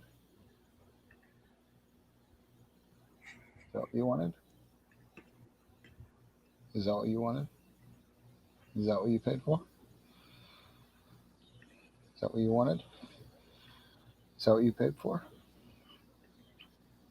Donate more money. Water.org. People need clean water. People need sanitation all over the world. If you have water, you have sanitation. Think about how much you like water, how much you like sanitation. Think about what it would be like to not have water, to not have sanitation. Think about the spare change you might have lying around in your apartment. $1 here, $1 there. Think about the water that someone else could be drinking. Think about the sanitation someone else could be using. You know that every drop of water is a miracle. And with just $1, you can pay for 1 million drops of water. I don't know how many. let's say 1 million. 1 million drops of water. How many drops is $1 worth? 1 billion drops? 1 million drops? How many drops is it worth to you? Help someone. Take $1. Think of $1 that you were going to waste. And now think of the water, wastewater that needs cleaning, purifying. Think about how important sanitation is in your life. Think about the next time you'll use water or sanitation. Think about how lucky it is to have clean water and sanitation. It really is a miracle of the modern age.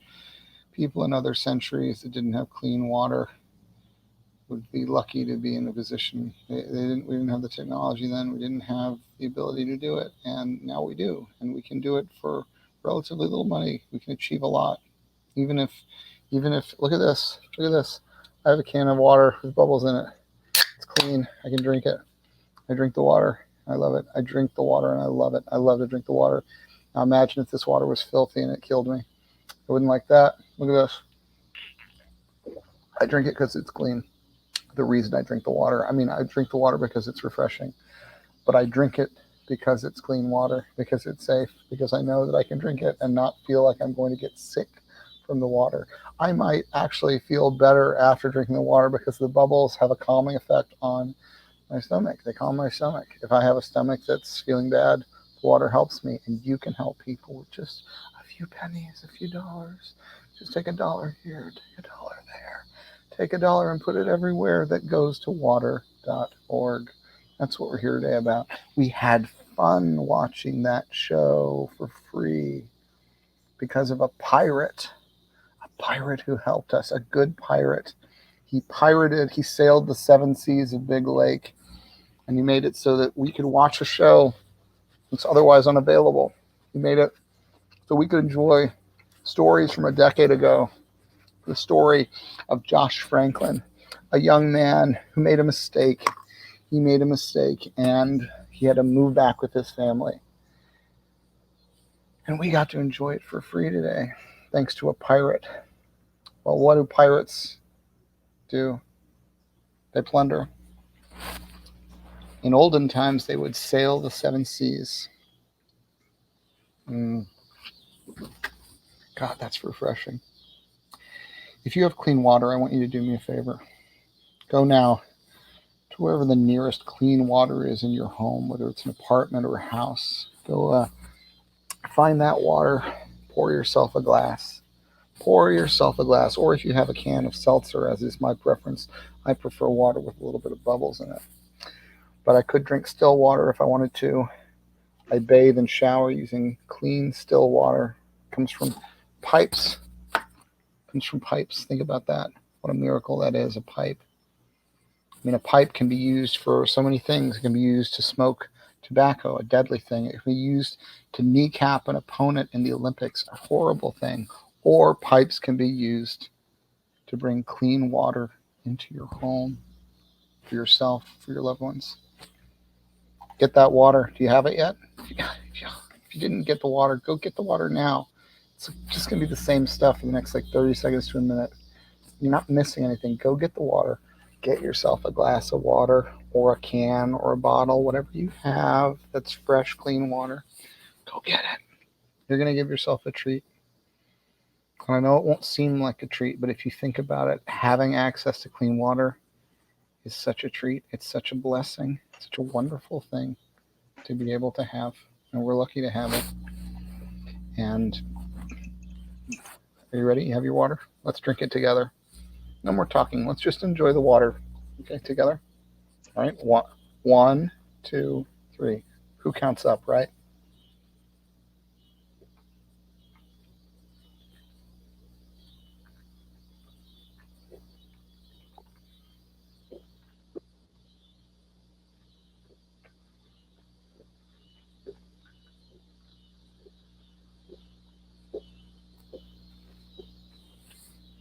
Oh, that's good. That's good. That water was good. That water was good. I hope your water was good. Patrick, was your water good? How's your water? Yeah, it was good water, George. You liked it? Yeah, I liked it. I like the water that I had. I feel lucky now that you've enjoyed the water. The water is good. The water is good. The water is good. The water is good. The water is good. The water is good. Hashtag, the water is good. Now, let's say you've just drank the water, but you've been giving all day. Let's say you're one of the people who's been generously donating your money all day. Don't worry, we're not pressuring you for more. If you want, don't worry about it. But what we would like is for you to tweet thewater.org and tell them if you donated to the George Lucas. If the George Lucas Talk Show caused you to donate, go ahead and tweet at them. Because we'd love for Matt Damon to drop by the George Lucas Talk Show and just have all he has to do is all this. we have to do. Let's go in. Let's go. Show what we're asking for. Here we go. Let's show what we're asking for. Do we have the photo? Do we have the photo? This is all we're asking for from you, Matt.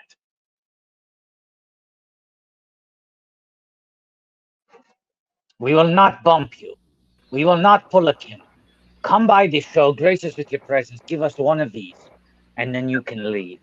Just as Do we have the fast as you photo? can. Do we have the photo? Let's show the photo. Do we have the hang photo? on 1 second. I don't have the photo, but give me 1 second. 1 second. Patrick, do we have the photo? 1 second. Patrick, do we have the photo? Hang on.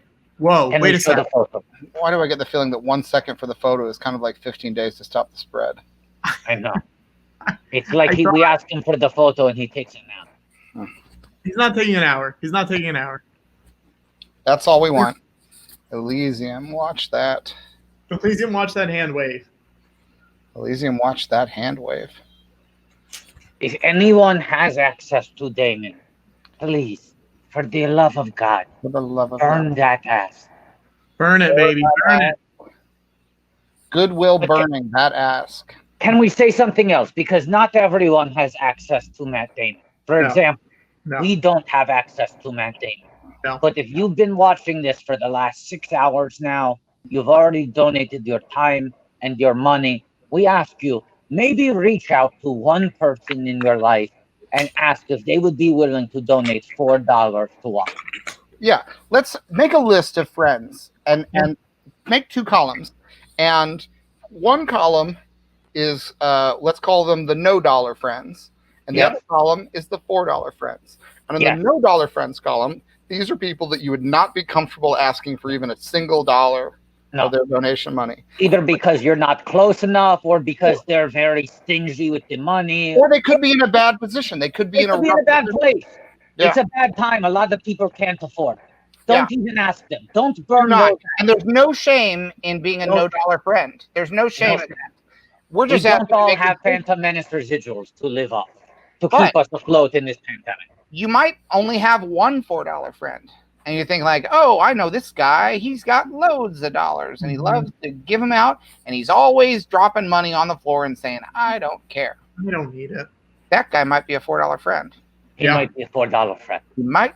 If you're always taking your money out and dropping it on the floor and saying, I don't care, I'm not even going to pick it up, you might be a $4 friend. If you're always got a lot of money in your bank account, but you don't really care about it, you might be a $4 friend. If you have 4 single dollars, you might be a $4 friend. If you're always taking dollar bills and putting them in a cannon and filling the cannon up with gunpowder and then lighting the fuse and then firing off the cannon, burning up all the money and saying, I don't mind, you might be a $4 friend. If you have $22.25 in your wallet, you're definitely more than a $4 friend. If you got $5, you might be a $5 friend. You can definitely be a $4 friend. If you have 2 $5 and you go to a Subway and you ask for a $5 foot long and then you want to leave a tip for the sandwich artist, so you ask them if they can break a 5 and then you give them one of the bills back as a tip, you might be a $4 friend. If you have a credit card that you've already paid off and you're not really worried about paying off the next bill, you might be a $4 friend. If you go into a restaurant and they say this costs $1, you say, I'll pay you $5, keep the change. You might be $4 friend. If you are some sort of half man, half dollar hybrid who literally has $4 on your face, but are known not for your physical appearance, but for your trustworthiness as an emotional ally to those closest to you, you might be a $4. If you have a Buffalo Wild Wings gift card in your wallet and you're not sure how much it's totally worth, but you think it might be $100, you might be a $4 friend. If you buy a box of Band-Aids just because they look funny, got characters on, you don't even need them, you might be a $4 friend. If you buy a bunch of butter and eat it, you might be a $4 friend. If you were a heavy recurring on an NBC sitcom that was popular from the 90s to the early 2000s, but you weren't one of the 6 leads, so you weren't making millions of dollars per episode, you might have played the role of Gunther, and you might be a $4 friend. Cast member. If you buy a bunch of butter and eat it, you might be a $4 friend. If you got $1 million, you say, oh, I'm having a pretty good year, 2020, pretty good year, you might be a $4 friend. If you're a stuffed teddy bear covered in the word Star Wars, you might be a $4 friend. If you are currently eating your 7th Big Mac of the day, you might be a $4 friend.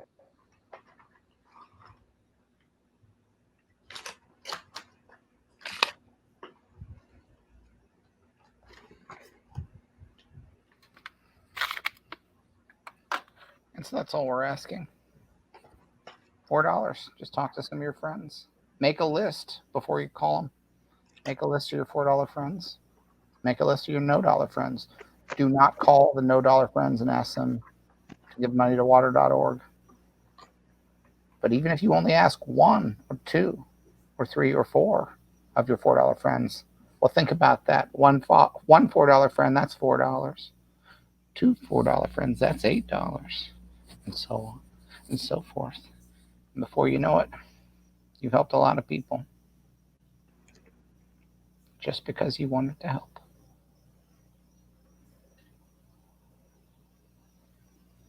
Here's a fact. This is just science.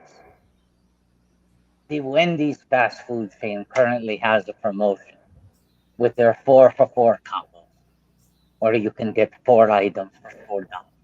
A sandwich, a drink, fries, and nuggets. On Postmates, you can have a 4 for $4 delivered to you for free. A $4 discount that will cover your 4 for $4. Wow. So you can take those $4 and don't pocket it yet. Give it to water.com and eat for free. Now, excuse me while I continue eating my Big Mac burger. I do want to say, I want to give an update. Can I give a money update and then we'll start like Yeah, we'll start Yeah. like 917928. God damn it. Fortunately, water.org. Qu'est-ce que c'est? $4 friend. Donate. Yeah.